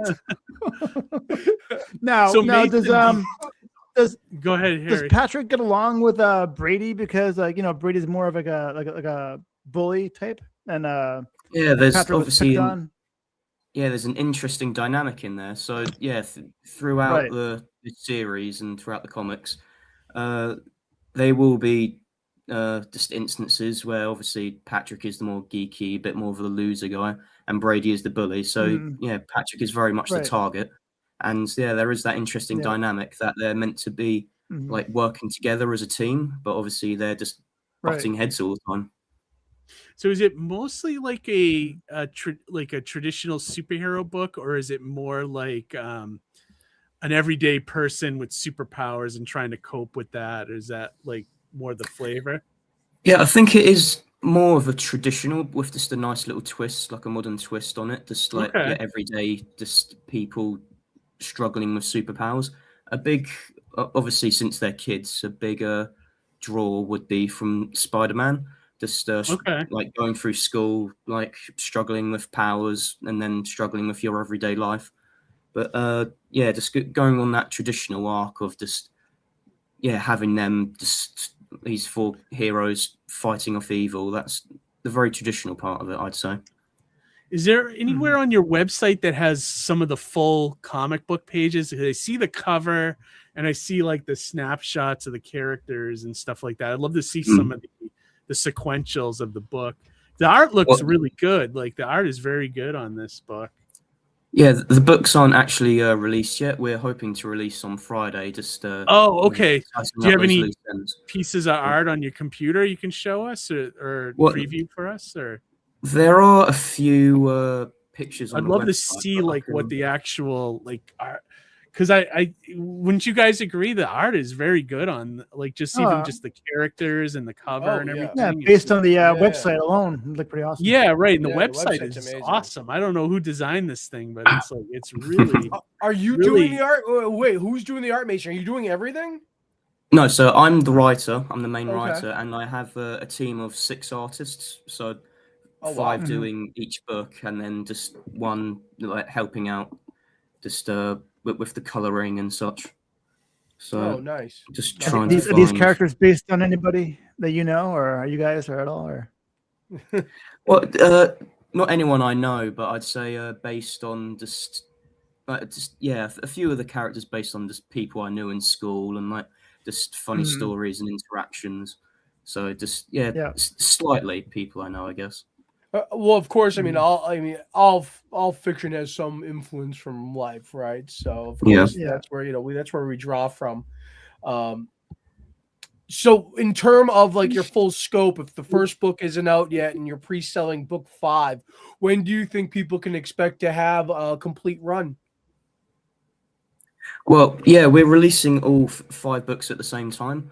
It's since it's this one rather long story. Yeah, we're releasing book 1 and 2, 3, 4, and 5 on the same day. Oh, okay. Oh, wow. Okay. That's awesome. If you can't find anything, don't worry about it. Yeah, no worries, dude. No worries. We'll be looking forward to seeing it when it goes live. When can you said this Friday people can expect that? Yes, this Friday, yeah. It'll be on your website for sale. Is that where you're selling it from? Yes, we will be. Yeah, it's there for pre-order now, but yeah, on Friday it will be a proper sale. Okay, I put the website in the chat, and also if you're watching this tomorrow, it'll be in the description of the video, so you guys can check it out. I'd recommend going to the site just to look at the site. It's pretty awesome. Just that website's how interactive it is, and you'll get to see like all these cool characters. But the art looks really good, and I just wanted to see some of the full pages with the sequentials and just see how it all kind of ties together. I'm assuming the artist is the same as the images you see on the website, right? Yes, yeah. So we have a page on our About Us of the artist and myself as the There's writer. an option that should be on your screen that says share your screen. So if you find something that you want to show us, just you'll be able to share your screen and I can bring it up. Yeah, it's just on a Google Drive. Oh, actually, let me see. Find it right now. Oh, okay. Yeah, no worries, dude. Yeah, no worries. Having to pull that out about it. I'm sure. What is some of your social media? Are you going to release pages there to kind of entice people? Yeah, we have on Twitter, Instagram, and Facebook. We have released a page just of the heroes and the villains with like just blacked out with a bit of a spoiler text. Okay. So so we are very much on social media, and we do like just interacting with any fans we can get. So nice. If you want to talk to us on there, I am on all the socials. Go ahead, John. Keith. The About Us that I just posted in the private chat looks like there's some preliminary stuff there too. We can take. Oh, okay. Let me take a look. Yeah, that might be a good thing to feature. All right. It actually shows you in the process of working right at your laptop, Mason. Is that your typical writing environment right there?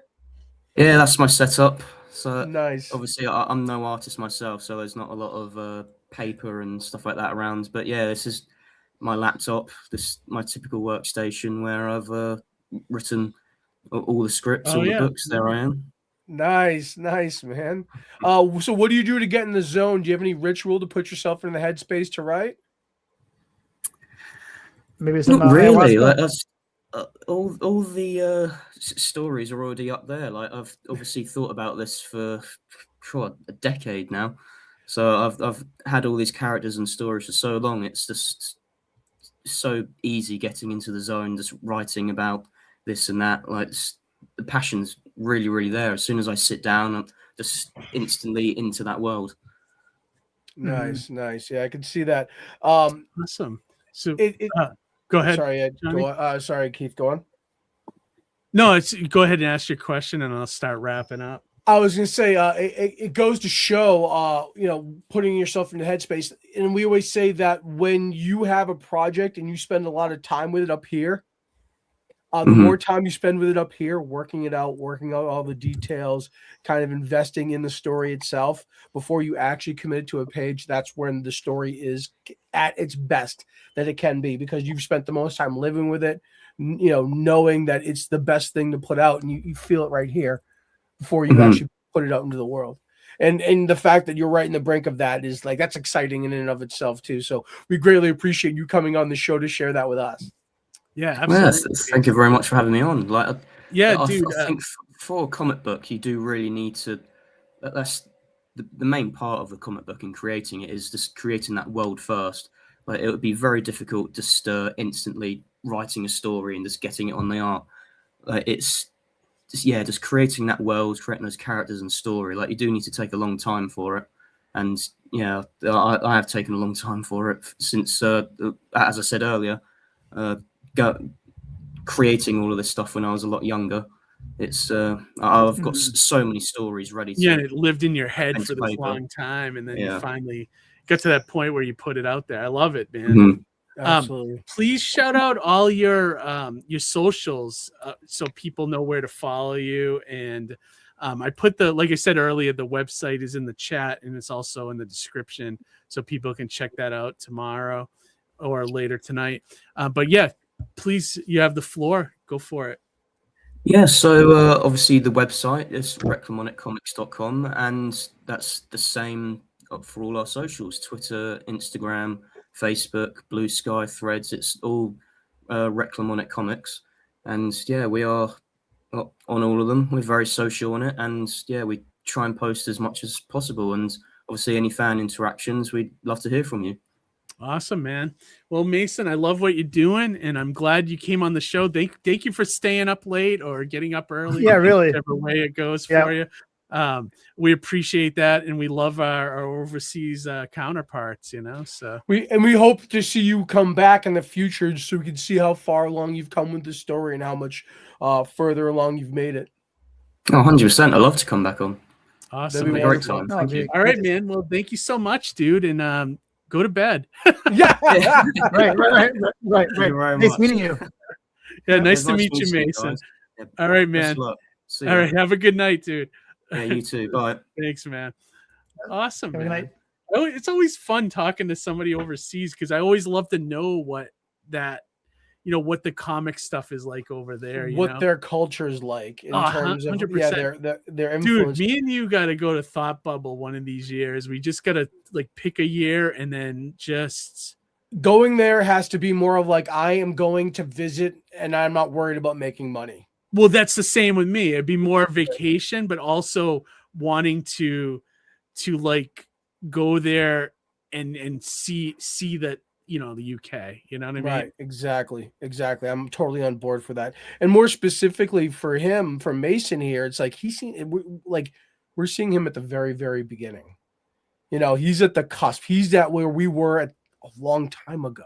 Yeah. You know what I mean? So it's a little exciting to see him kind of taking those first steps. Yeah. Because even you could see a little bit of trepidation. He almost seemed a little bit nervous too. It's and which is totally endearing. It's not a negative thing at all. He's so motivated and he seems so passionate, and I can't wait to see what comes of whatever he's trying to do, you know? Oh, 100%, dude. 100%. And look at this. We got Ryan Santos. Next level What's up, Ryan man? Santos. So he was with us at Monster Expo Gala. Oh, cool. So he can even comment in the chat of, yeah, well, I want to talk about that at the end because I want to hear about that experience. It sounds pretty cool. But we have our third and final guest in the green room. And this guy, I love this guy's artwork. I love his comic too. And he's a great guy. Got to know him when we were with a certain publisher that won't be named. But he's been to my Comic-Con a couple of years too, which is, and I think you met him at least once, Johnny. Harry, I'm not sure if you did or not, but without further ado, let's bring in Fabrizio Aiello. What's up, Fabrizio? What's up, How's man? it going? Thanks for having me. Fabrizio. Yeah, How's it dude. going, man? Long time no hear, man. What have you been up to? Oh man, the usual, I guess. Nice. Cartooning, as they say. Yeah, no, dude. I was so excited to see that you have the 4th issue of Horace H. Hoover coming along. I finally got to read. I bought 1, 2, and 3 from you when you were at Plastic City. I don't know. Was that 2 years ago that you were 2 there? years, yeah. And I finally got to read them like maybe 3 months ago. Like that's how far behind my reading is. And dude, I love this series. I told you, it's awesome. I love what you're doing. Can't wait for 4. I believe I already backed it. If I haven't, I'll do it tonight. You have. Thank you. I appreciate it. Yeah, absolutely, man. So it's been a little while since you did the 3rd one, right? Yeah. Maybe a little longer than I would like. Yeah. But I mean, I am doing everything. So I write, draw, color, ink, letter, the whole kit and caboodle. And after issue 3, since I had to go back and sort of republish all 3 issues, I'm like, you know what? I'm going to take my time with issue 4. I'm not really on a deadline. And I started doing some other conventions. So I kind of saw that as more of like a marketing / working on it at the same time. And, there's not a ton of overlap, it seems, from people that go to conventions and that are on Twitter. So it was kind of good to see that. So hopefully I brought some of those people into the Kickstarter. We'll see. Yeah. It is the longest issue, and this is sort of like it's the end of an arc, which is really okay. It's a big deal, for all of us who have suffered through J.J. Abrams' non-endings. It's like. So I tried to nail this. Your insight on things, like even on Twitter, like the one that cracked me up recently is you had an insight about Absolute Batman, and you think you just posted like a picture of the Road Warriors, and you're like, what did you say? It was like, this is how they design Absolute the concept Batman. art for Absolute Batman. What cracked me Road up. Warrior WWE back in the day? Yeah. That's hilarious. It was hilarious because it's absolutely true. Every character is designed with these spikes and it's so funny. But yeah, no, I love when you do post stuff like that. Like it's appreciated on my end. I love that stuff. So yeah, Twitter. I mean, Twitter's fun. As far as responses, I don't know. Like, if I post something, I lose a follower. So at this rate, I think in about a year, I'll have 0 followers, and I think that's everybody's goal, right? Is to get to 0. I feel like my engagement went from having a little bit of it to almost nothing as soon as they added like the pay tiers and all that crap. And I would once in a while get a tweet that would go viral. That shit does not happen anymore now. It's just almost, I get maybe 50 people looking at something, and that's about it. Yeah, it's pretty wild. I'll even say some things that I think are pretty baity, this is certainly rage bait for comic book people. Yeah, and then it just gets over. Yeah, I'm surprised the Absolute Batman one didn't get you any flack because I'm shocked at the sales on that book. I work in a store part-time now, and we cannot even keep that book in stock. It's insane. I am a bit befuddled by it. I did read the first couple issues, and I thought it was fine. Like it wasn't, but it doesn't match up with the sales and the hype. At least, that's what it is. It's very fine. Like it's like I didn't. It's overhyped, if you ask me. Yeah. It's perfectly good, but it's like it's way over. Why I think it's successful is because there's so many Batman titles, but this one, they really got the word out that this is like a new thing, and all these people are kind of like, they realize, oh, I just have to buy this one thing. It's almost got the model of like manga a little bit, like where it's just got to get one series and that's it. And like, but also I think the speculators are pumping it up a little much too, So I don't know. I'm debating about selling mine. Like I think I could get easily 500 for the whole series. Holy cow! Yeah, that's how crazy it's going. Like, yeah, I've been thinking about doing an absolute Hoover, but I might hold off. I might hold off a couple of months on that. I would love that. Be like a washing machine instead of like a vacuum cleaner on his head. I gotta know, like, where did the origins of this character come from? Like, did you like? Yeah, so many years ago, I used to do a bunch of different stuff. So I would do charcoal drawings, I did paintings. So I was doing these essentially caricatures of these big heads, like 33 by 20 on page. And I did like I would start with a circle, and he's like a big fat guy, but really like detailed pencils.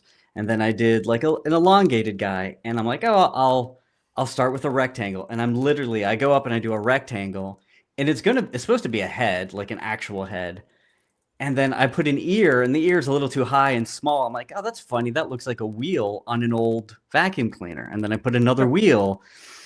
And, I put the hose, and this cord comes off, and it just made me chuckle.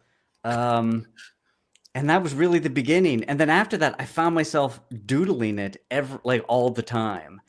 And pretty soon I had the pose where he kind of leans back and his hands are on his hips. And I'm just like taping things to the wall. I say that my studio looked like a third act in a serial killer movie where it's just covered. And at that point, I'm like, all right, I should do something with this character. And, That's where some of the best creative output comes from, though, where you become obsessive about it. And it's just like you're just you want to feed into it so much. And it's like everything else bleeds away. It's like that's something when you have something really special. Yeah, it's cliche to say it writes itself, but honestly, so many times they do. I think that's when really the muse takes over. We were talking about supernatural nonsense earlier. Like that's legit. If there is some type of belief in cosmic, otherworldly stuff, the muse takes over when you have ideas like that completely dominate your brain and live rent free. Like the first guest was talking about like the Psychonauts, and that's what when you say Psychonauts, that's when you look at Horace H. Hoover, like I kind of picture that as this guy's it's a great name for a band through other realities, and you know what I mean? It's a great band name. Yeah, it really is. And I love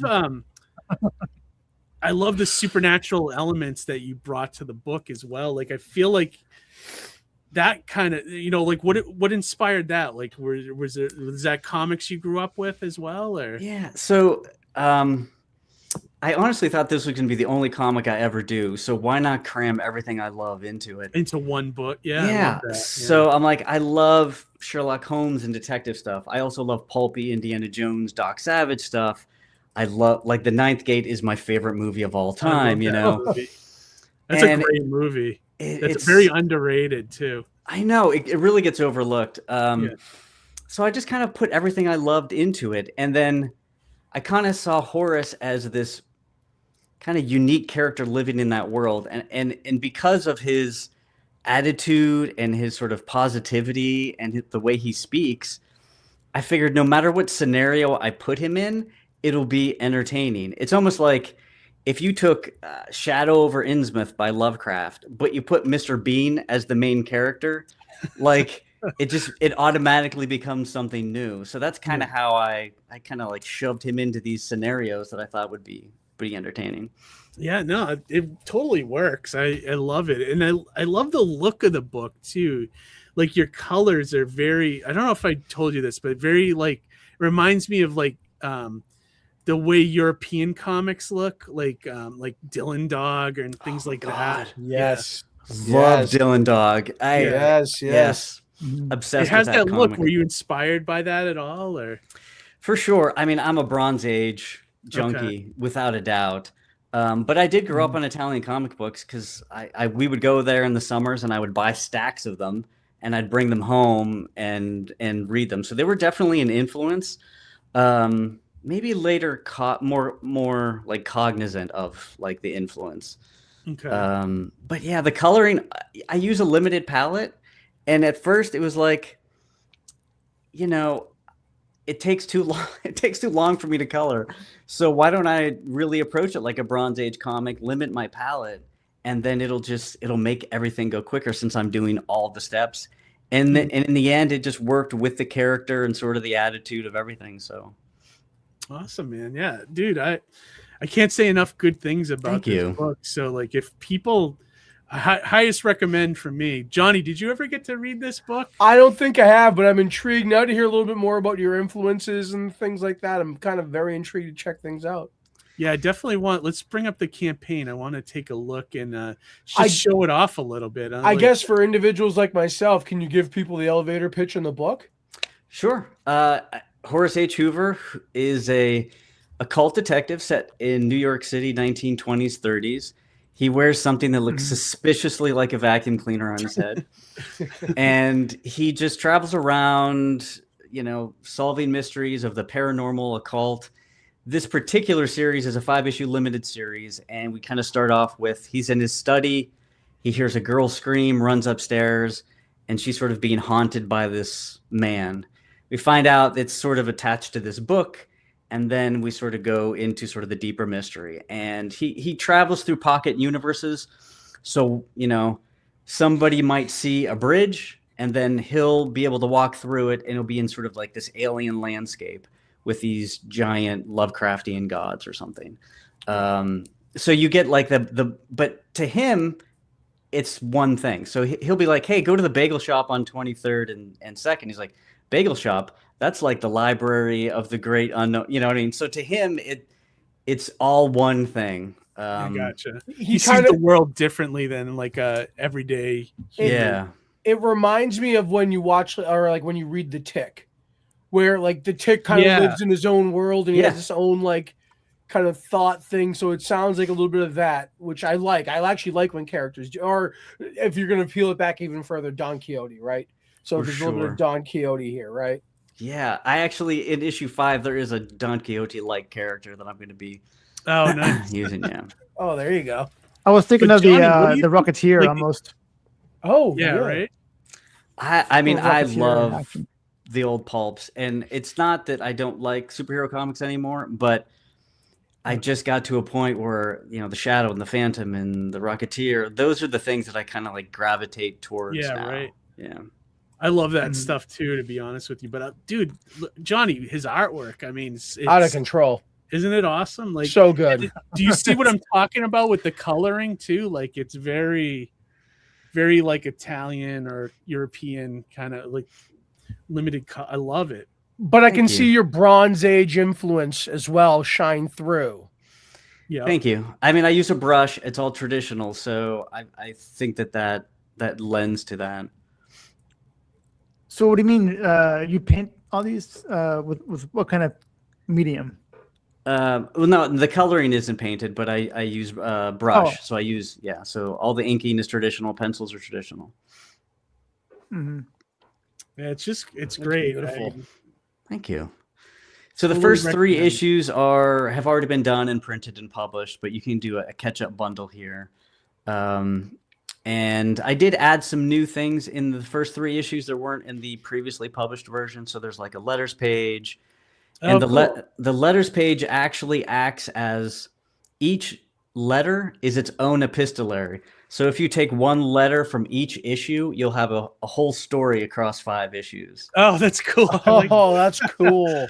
That's really neat. And some of them relate to each other and relate to Horace H. Hoover. So if there's any people that really like to dig into like the world, there's a lot there. Oh, cool, man. Nice. I love like that when you- I like when creators do that kind of stuff. Yeah, you have to be paying attention, right? Yeah. I love mean, as that. a reader, I love it. So I put as much as I can of that stuff. Yeah, me too. And I love as a reader, I absorb all that stuff. I love reading like the forewords, the epilogues, and when creators talk about their process, or all that little stuff at the end. I love that stuff. Because admittedly, I am a little coy in his background because we don't really know much about Horace H. Hoover. So I like to pepper the stories.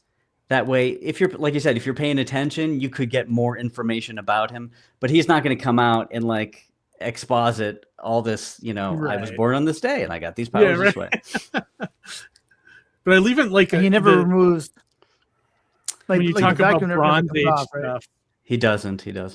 I love that. Yeah. He's like Judge Dredd. Yeah, right. Yeah. But when you talk about Bronze Age stuff, I love that, like this stuff on the cover, like beware the book bug, and things like that. Like it just gives it that feel, Yeah, good. Even stuff. the look of the characters have like that Bronze Age feel, like the way you've drawn them, and like a lot of it feels very much like a love letter to that era. Yeah, absolutely. Thank you. Like if I could steal John Buscema's art, like I would. So yeah. This is great, man. And now, is this the only comic you ever made, Fabrizio? It's the only one I did completely by myself. If we go really far back into time, right out of college, I did work with a writer. We had like a little mini zine, we tabled at a convention in like 1999. Okay. It didn't go anywhere. I tried again with another writer like 10 years. And then after that, I said, I'm going to do it all myself, or I'm just not going to do it. And I actually finished it and now I could be the problem. Don't get me wrong. I could be the one that ruined those books, but I just, as the artist and writer, I don't have to worry about like transmitting my vision. I can just do it. Yeah, and you're a good writer, dude. The stories are great. They're engrossing, and so yeah, I'm glad you took the leap on your own. And always too in comics, like I always like when a writer is also the artist, because you get like that vision. You get exactly what that creator wants you to see, and you know what I mean. Yeah, I love that. So, and I love that you made the figure too, dude. That's awesome. Yeah, that's cool. So technically, it was a 3D sculpture before it was a comic. So I used to do a lot of ZBrush sculpting and 3D modeling. So for me, like the lowest hanging fruit was, what, I'll do a sculpture of this thing and see what happens. And a lot of people like the sculpture. They were asking me about his powers and this and that. And then that kind of led me more into the comic book stuff. So the 3D stuff was easy for me, luckily, because it was, related to some of my job back in the day. Very cool, man. Yeah, I just took a leap with Mighty Mascots doing 3D printing. I saw that. They look great. Thanks, man. Yeah, the guy I'm working with is does my show once in a while, and he knows his shit as far as like, making the printers do, with all these maximum colors, all this other stuff. And the modeler we worked with seemed pretty good. So like I may end up doing more down the road, but right now it's just, I'm just going to have those. But they did come out good. I was really happy with them. Yeah, they were nice. I mean, I sell resin model kits. I'm trying to like end that, but it's like I have the comics. I sell and sculpt resin model kits, but I'm just going to focus on the comic. But there's a lot of opportunities. There's a lot of 3D printers out there. So doing low print run stuff is really feasible now.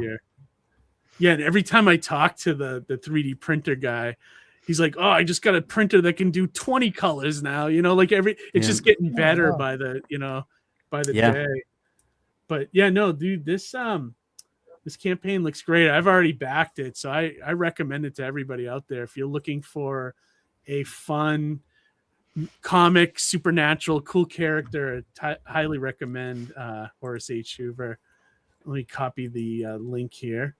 It's been a theme night tonight, like supernatural stuff. Totally. Yeah, right. I know. Some good comments coming in here for you, Fabrizio. I like the design of him. It's Kenneth Rocafort. Hey, that's Holy awesome. cow! Yeah. Jeez. Great Kenneth Rocafort, because I recognize the avatar there. He's the most amazing artist around. I love his artwork. It's so cool. It's a great series, and Fabrizio didn't even have to pay me to say that. And Nice. Creative Faye said, "Indeed, is a great series, and expect to be paid for my praise." I'll be expecting a check soon. I do a And stream with Creative Faye. It's fun to see when people catch those Easter eggs. Yeah, absolutely. Yeah. Man. Absolutely. So I saw that you got 21 days. I think you can make the goal. It's 3,000. You're halfway there, more than halfway. That's attainable, I'd say. I'd say so. I mean, it's kind of tough because with Christmas, but I think you could do it, especially since it'll extend after Christmas. So Yeah. do you I have know- a backup plan if you don't make it? Like, I believe in you, but you always have to have those backup plans ready. So everybody said this is the worst time to do a crowdfunder, like across the board. They're like, don't do it during Christmas. So obviously I did it. I just didn't want to delay getting the book out to people. So I'm like, I got to try it at least over this time period. And plus I'm available at this time period because my work slows down and I can do more stuff. Yeah. Other times a year, it's tough for me to do like interviews and things like that. So let's assume it doesn't fund. There is a bridge that I have my eye on that I will be living under. That I will, if you can forward all of my like donations, no. So I'll still get it printed, probably just a lower run, but it'll be mainly for conventions, and I'll set aside some to do on my website. So HoraceHoover.com. I already have a store there. I think I put everything as sold out currently. But I would yeah, say maybe if you don't make it, try it again, but maybe, let's go maybe like a $2,000 goal and maybe launch it in March right before everyone gets their tax return money. maybe. I don't know. Yeah. Maybe I think everybody's aiming for March now. March is going to be apocalypse. March will be the new August. New Yeah, right. October. Yeah, right. Yeah. No, it's tough, man. Like I played with the Kid Switch one that I just did. I was like, well, let me do 500 and then hope to make, this amount after, with late pledges, but so far it doesn't seem to be working too well in my favor. But I'm wildly optimistic for you, man. Like, I think, the way you're pacing on the campaign, the fact that you have 21 days to go, you're, well over half, or not well over half, but you're just over there, half. yeah. You know what I mean? Like, I think you can keep pacing. It's definitely doable. Like, I think, especially it always like, you're in that period right now where it's like the middle where you don't see a lot of movement. Yeah. You know what I mean? But, definitely. I'll retweet it a couple of times for you. I don't know if that'll help, but like, Yeah, we'll see what happens. Picking that number, it's like you don't want to be too low, you don't want to be too high. This was my first Kickstarter or crowdfunder at all that I did 100% myself. So it's definitely a learning experience, and we'll see what happens. I hear people do like videos of people crying. Is that true? Because I can do that. You guys can tell me, and I will absolutely do that. I had a panic attack video at the launch of mine, and I wasn't even faking. I legitimately was having a panic attack.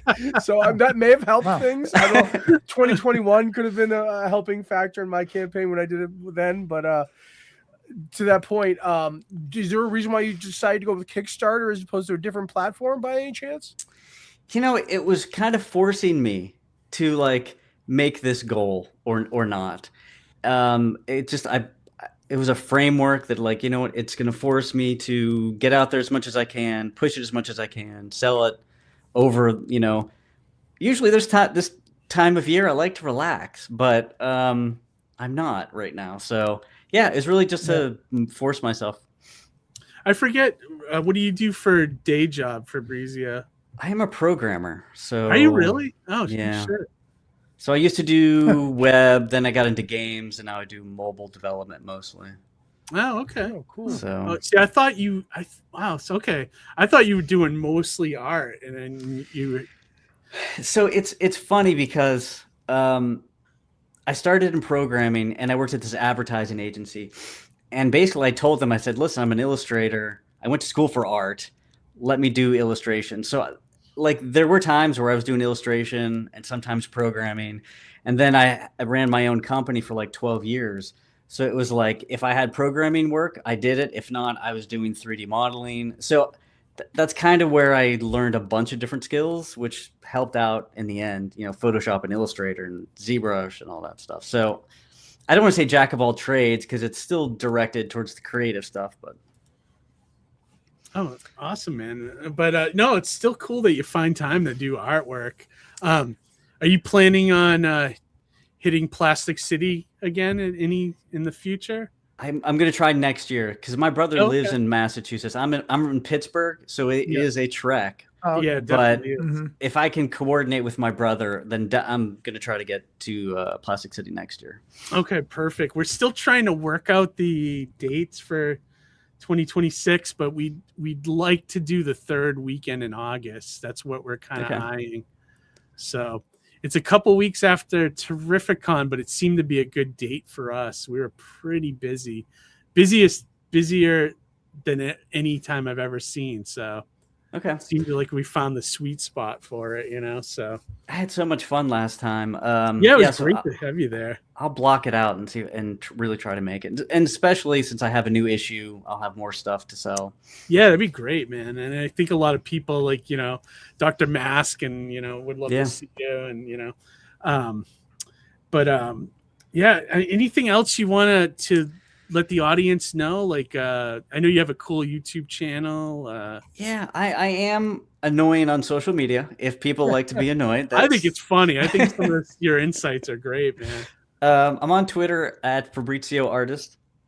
YouTube, I do have a channel where I do art streams. I do sketch cards. I kvetch. That is at Fabrizio Aiello. And then Instagram, I don't recommend you go to my Instagram. Just stay away. Stay away from my Instagram. And then one of the other things I wanted to ask too, like, do you have are you going to take this to another publisher once you finish the whole series, or what do you think? I've thought about it. Despite the bad experiences we both had. Yeah. I do like to say I was the very last person to get on the Titanic, and I heard cracking, and I'm like, that'll be fine. The thing that sucked about guys like you coming in towards the end there, you never got to experience when it was really good.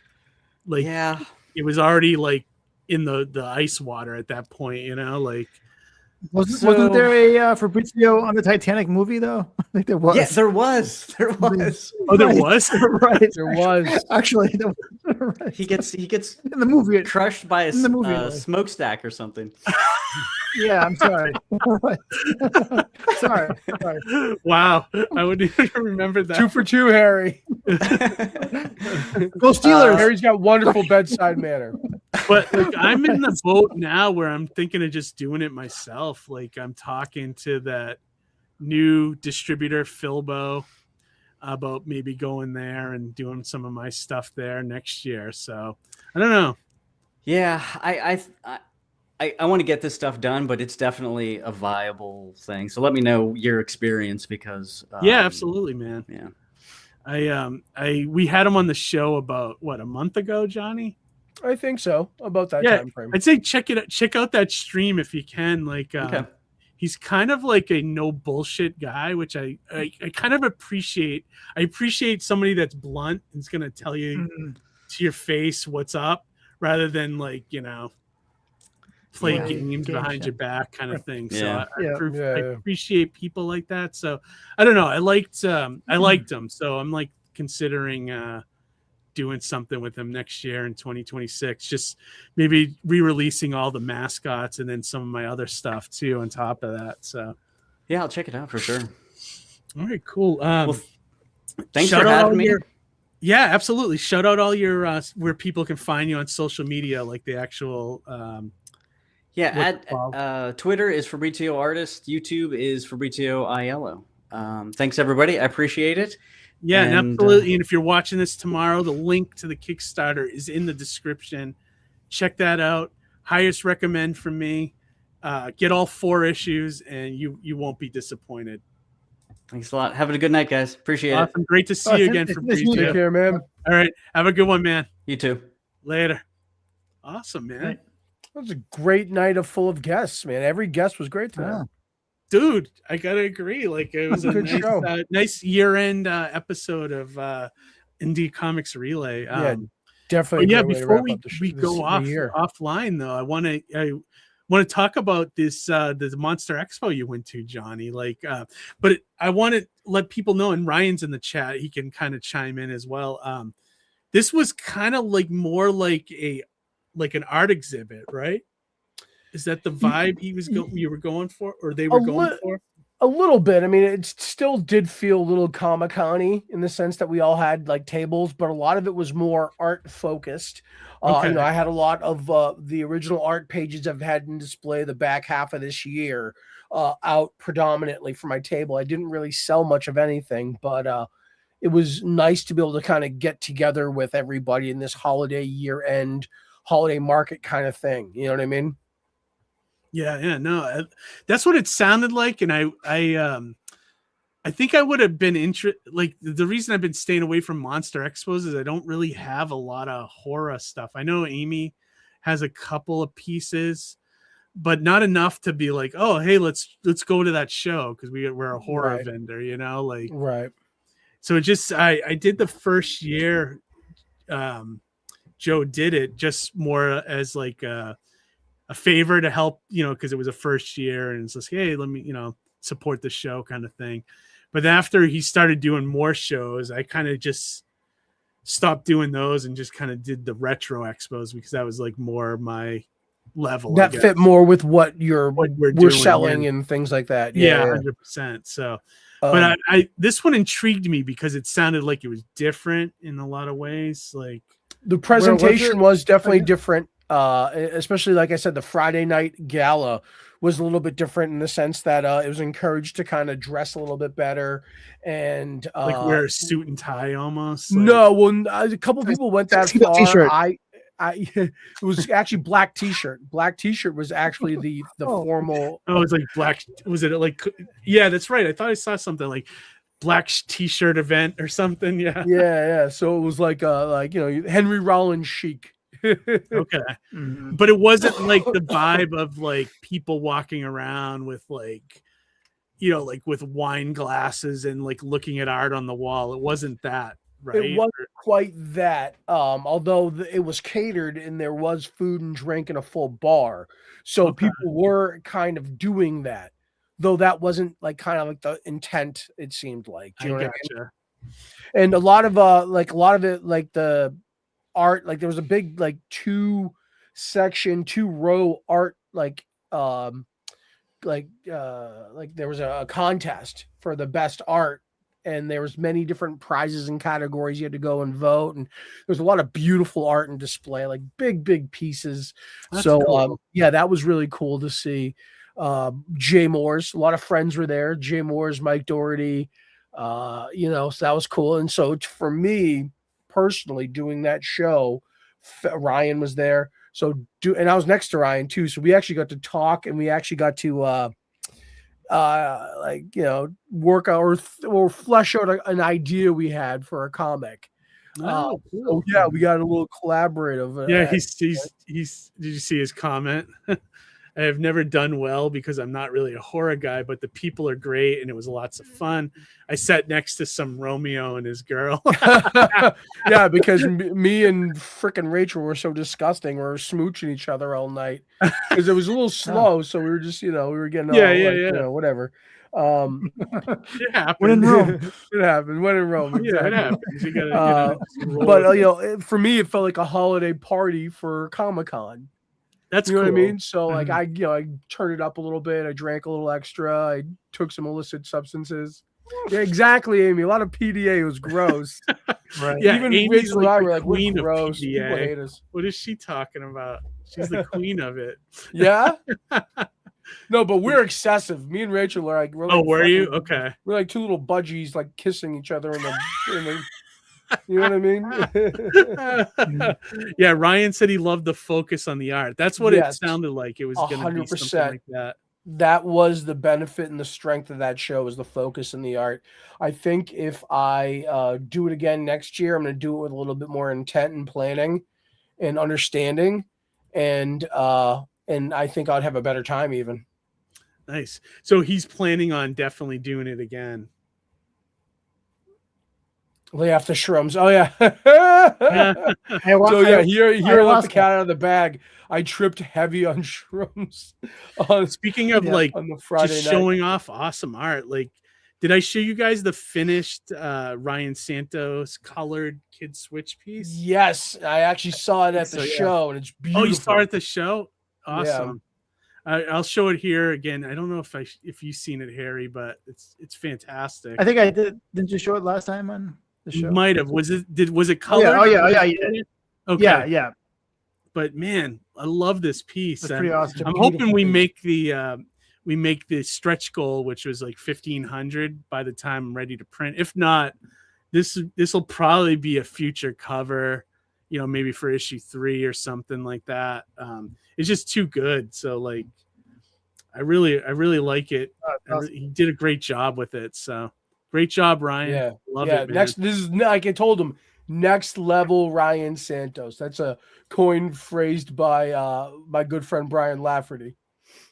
Yeah, no, he's really good. I mean, he's they got him working hard on the Dirty Living book, but and he's doing great work with that book. Oh, dude, I wish that book can get out there more.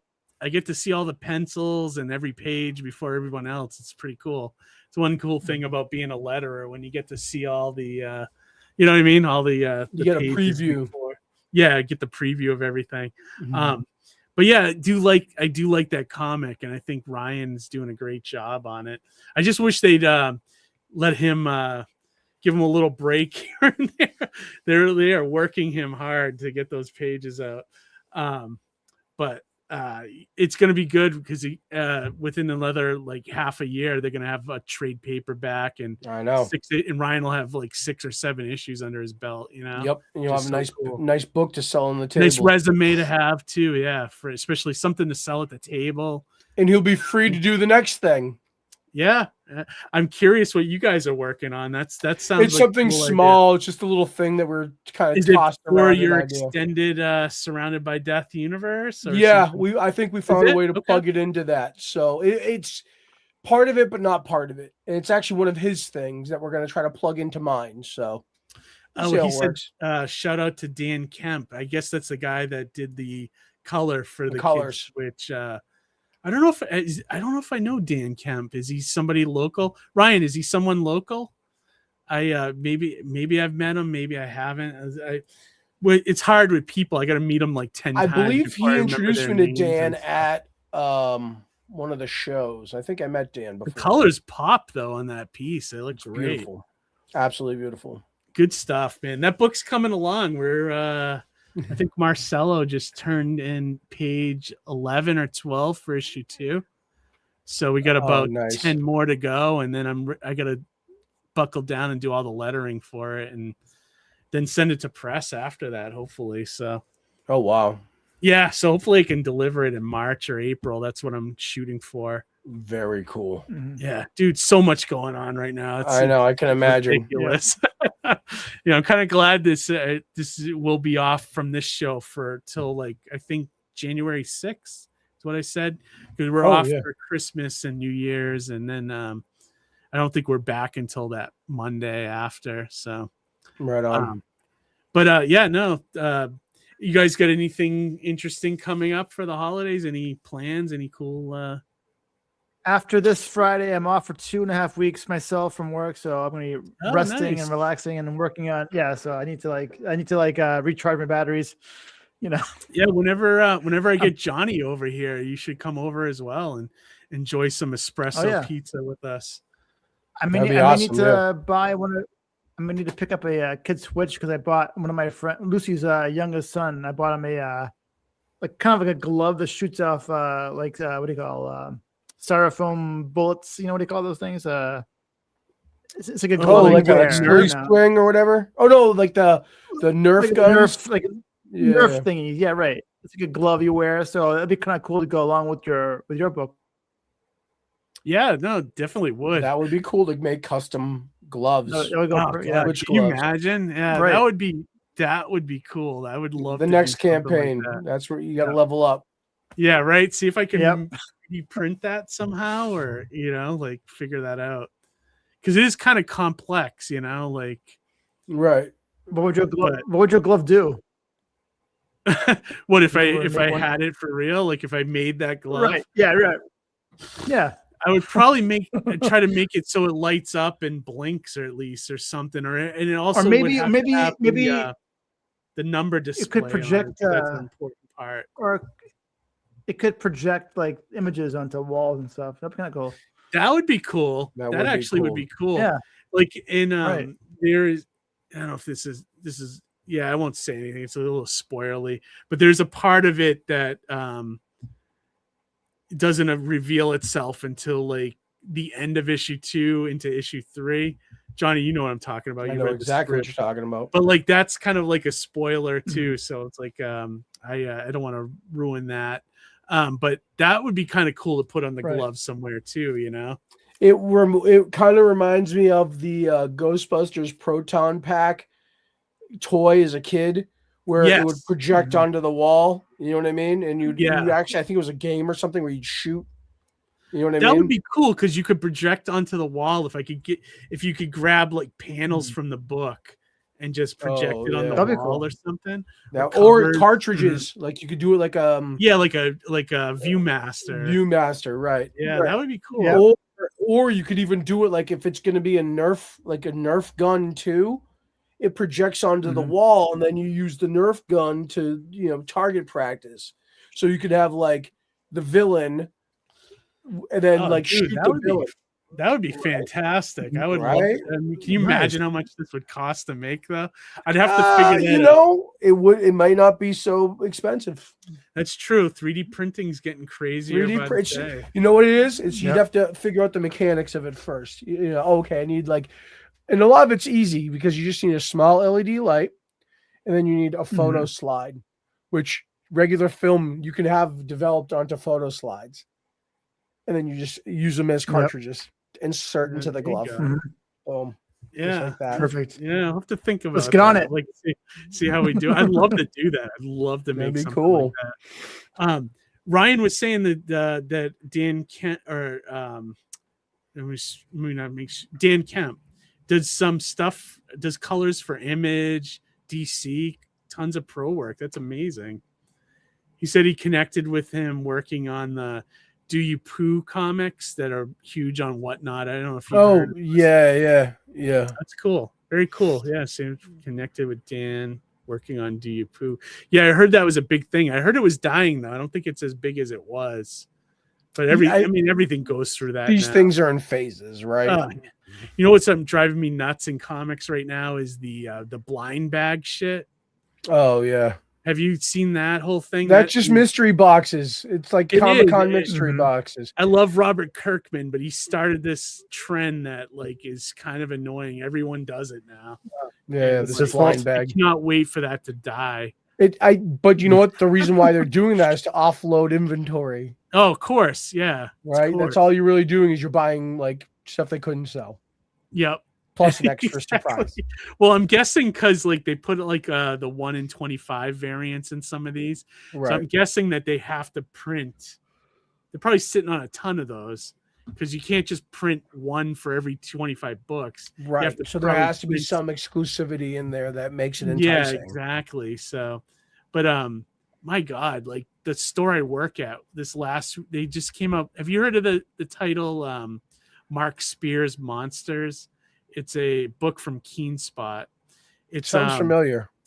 Mark Spear is an amazing artist, this painter. It's a anthology book of him doing all these monster stories, but the artwork's awesome. He does covers for Spawn and some other books. Cool. And but man, they just did a blind the store got like 500 copies. I'm like, Jesus Christ. That's craziness. It's insane, dude.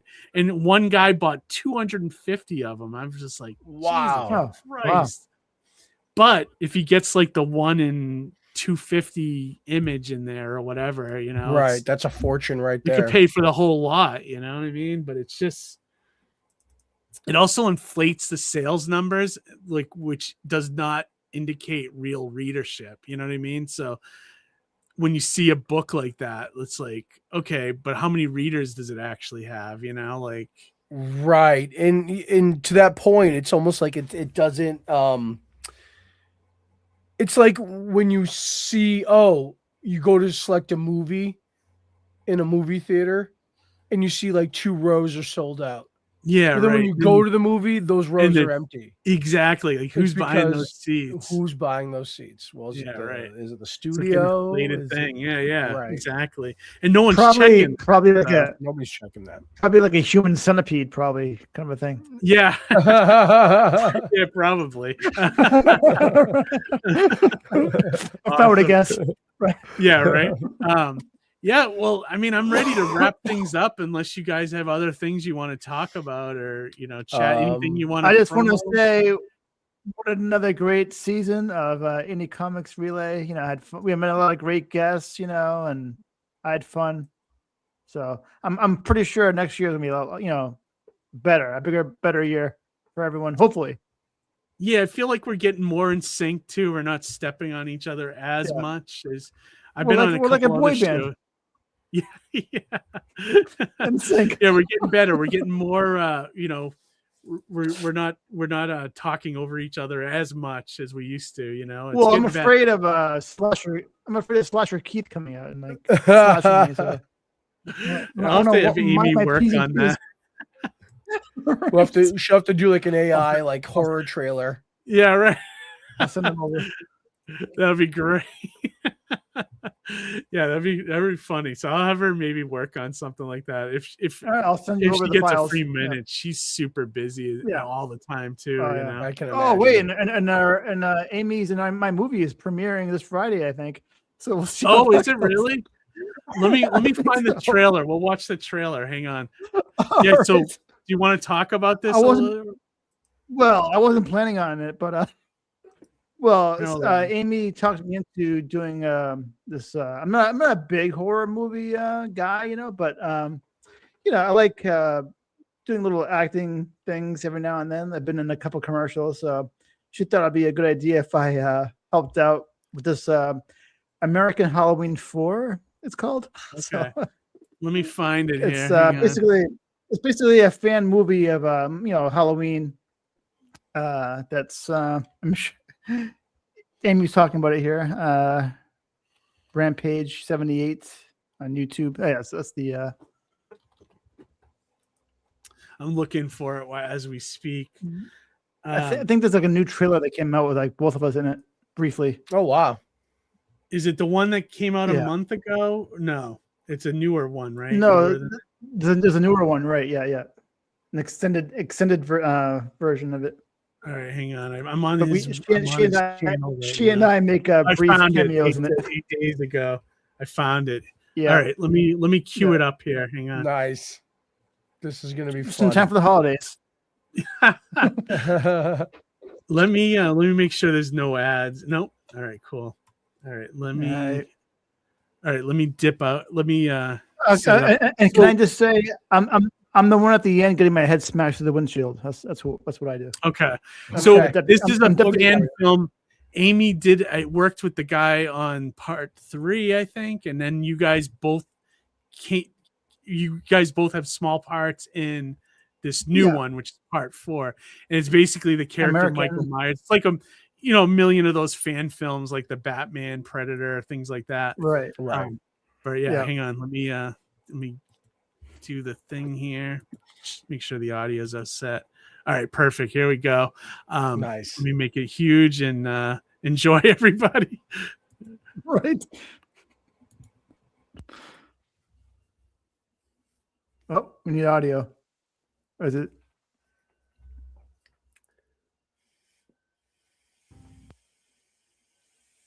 Nope, you almost had it.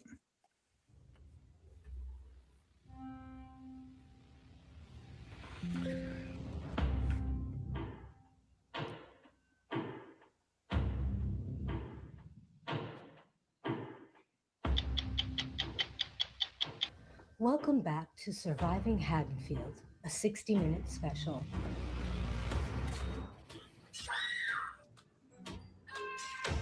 And apparently, we've recently learned that it wasn't the end of that night.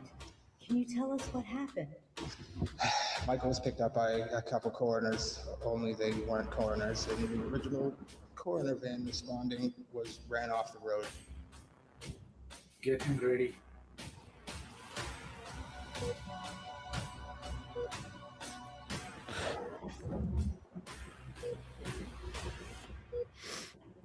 The time has come, Michael.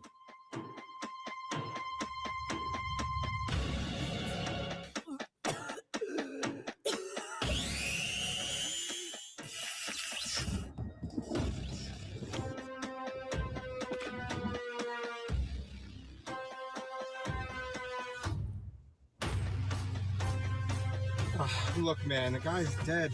If they want to take his body and play with it, so be it. It was 1978. Michael would come down this path in a station wagon, stopping at these boarding houses with patients in them. I'm looking for this guy. His name is Robert Singh. Come on, really?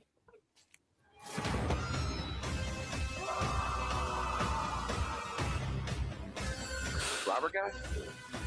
I found something. It's just a rumor, but it says he would take patients, feed them experimental drugs, and then kill them. I think that's what's happening, but I can't prove it.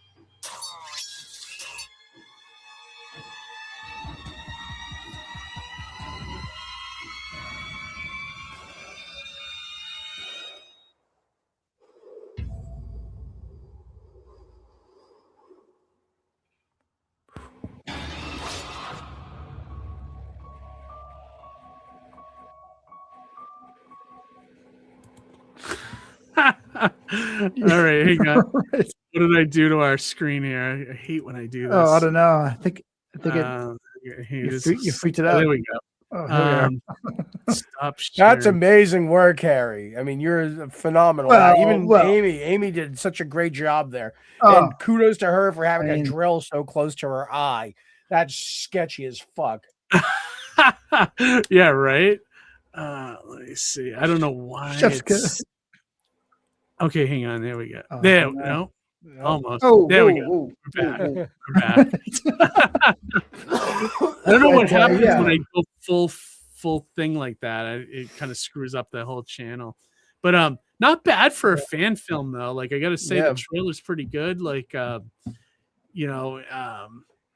he's got like the horror beats and the sound and like the music and everything. He's definitely got an eye for that, you know. Yeah. If you had some color balance and some lighting balance, he'd be perfect. Yeah, right. Better you look camera. good as the police chief or whatever, Harry. Yeah. Well, I'm a deputy. Did you have a gun? Did you have a prop gun? Well, that's one of the funniest things because like he gave me a prop gun in his driveway to be investigating like a crime scene. I'm like, is it a good idea to be holding a fake looking gun in your driveway at night in Natick? You know, I don't think it's a good idea. I don't think it's a good idea because like your neighbors know that what we're doing here is like, oh yeah, they're familiar with my work. I'm like, oh, all right, because I just felt familiar with my work. I know. I'm like, I felt a little awkward, but you know, it's good to see everything, brought together in one. Like, it was all cut up, at the beginning, So, but seeing it all together in the more, edited version is a lot better than what I pictured. Well, plus, together well. Usually, like, because that used to be like when we used to film the Hero Envy stuff. Sometimes I could not see. Like the other guys would be like, no, it's going to look good when I put it in the editor after. Yeah. And sometimes you can't see it. And then once you see it, you're like, oh, I see what you were going for now, It makes sense. And when it's cut together. So Yeah, we'll probably be watching it when it. I don't know if we'll get to watch it Friday when it comes on, but Yeah, I can't wait for the red carpet premiere. Yeah, where is it in Natick? I don't know where it is. Probably your house. Yeah, I think he was supposed to do some filming here, and it never. I know. Did he ever happened or anything? So maybe he just didn't need. Didn't need to, or finished it somewhere else or something. You probably didn't have permission to block off the road, at your house for filming purposes. Yeah, get permits from Leominster, I know, right. Looks good, man. We'll probably be checking it out. Anything else you guys want to, Johnny? You got anything else coming up you want to shout out? Anything? Nothing offhand. I think the only update I can give is that I shared a little bit of the Surrounded by Death spinoff last week. Mm-hmm. But the only update I could share this week is that I'm actually further along on issue 3 of Surrounded by Death than I thought. Oh, that's cool. That might actually come up before the spinoff. Really? Wow. Yeah. That's awesome, man. So you might have 2 books this year. Well, there's 3 to 4, but I don't think I'm going to do that many campaigns because of the nature of things. I think I'm going to wait. Even when I was planning March, like I was thinking about launching a campaign in March, and then I'm like, wait a minute, everybody's going to be doing March. So it's like there is no good time. I feel like you're in the Fabrizio's boat. Like you just got to do it. There's not going to be a good time to just jump in, Maybe. I feel like there is a little bit of like, sweet spot that I could try to hit. And so I can be like at least a little bit more tactful of that. But if a million people are going to launch in March, I'm not looking to have a ton of competition either. You know what I mean? Yeah. Like I don't know. I definitely want to, get Kid Switch done for March and stuff. And also work on our project that we've been talking about. Get that started at least. Got to sit down and carve out some time to do that. And then after beyond that, I don't know what, got to maybe do a couple more mascots, but I don't know if I'll do any crowdfunding this year. We'll see with, if I'm going to jump into the distribution game again. That's going to kind of, that could change things for you. It could change the way you change things, but it also could make me busier in other ways where I don't have as much time to do work on a crowdfunding, but we'll see. And also like the shop I'm almost back to being a full-time employee. I'm working almost 32 hours every week now. So it's like, oh wow. So I'm working like 3-4 days a week now, and it's like that's taken up. That's why I can't do as much on YouTube anymore. I just got concentration on like the lettering and things like that. So that's cutting into my time a little bit, but we'll see what happens there too. Like I may have to cut down hours there if I'm going to keep up with this kind of stuff, Right. Plus we should, by the end of, we should have something hammered out for a date for Plastic City. Probably after the New Year's, I'll have something to announce, but right now we're still trying to get that set in stone. It's taken forever.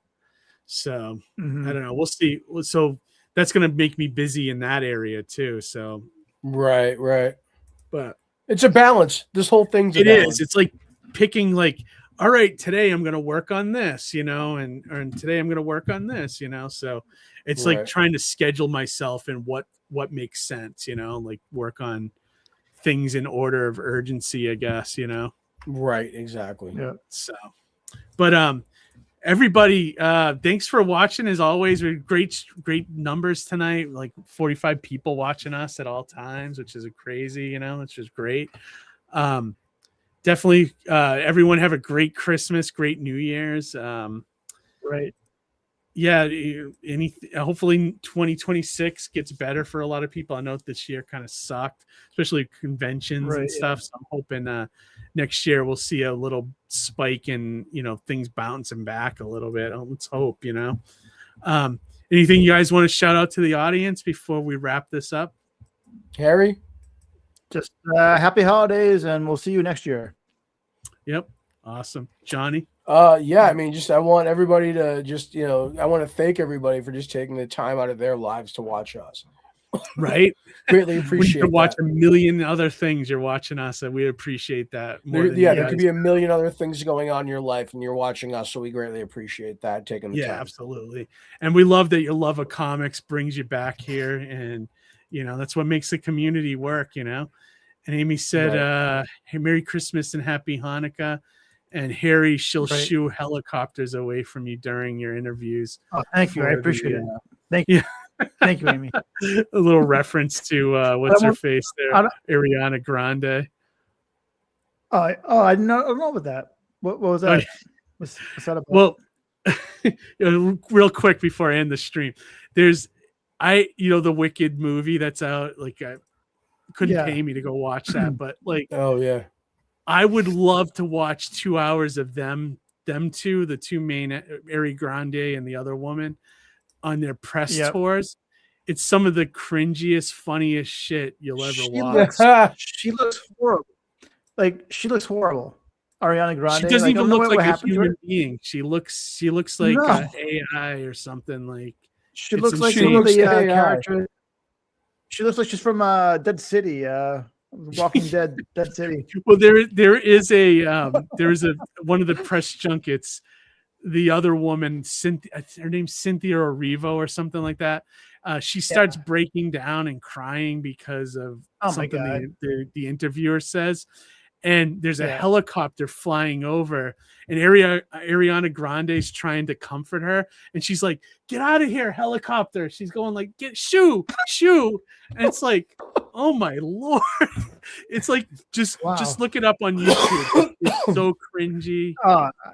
It's like, I'm sure it'll make you. It'll give you douche chills like when you watch it. So it's that bad. I'll look for it. Yeah.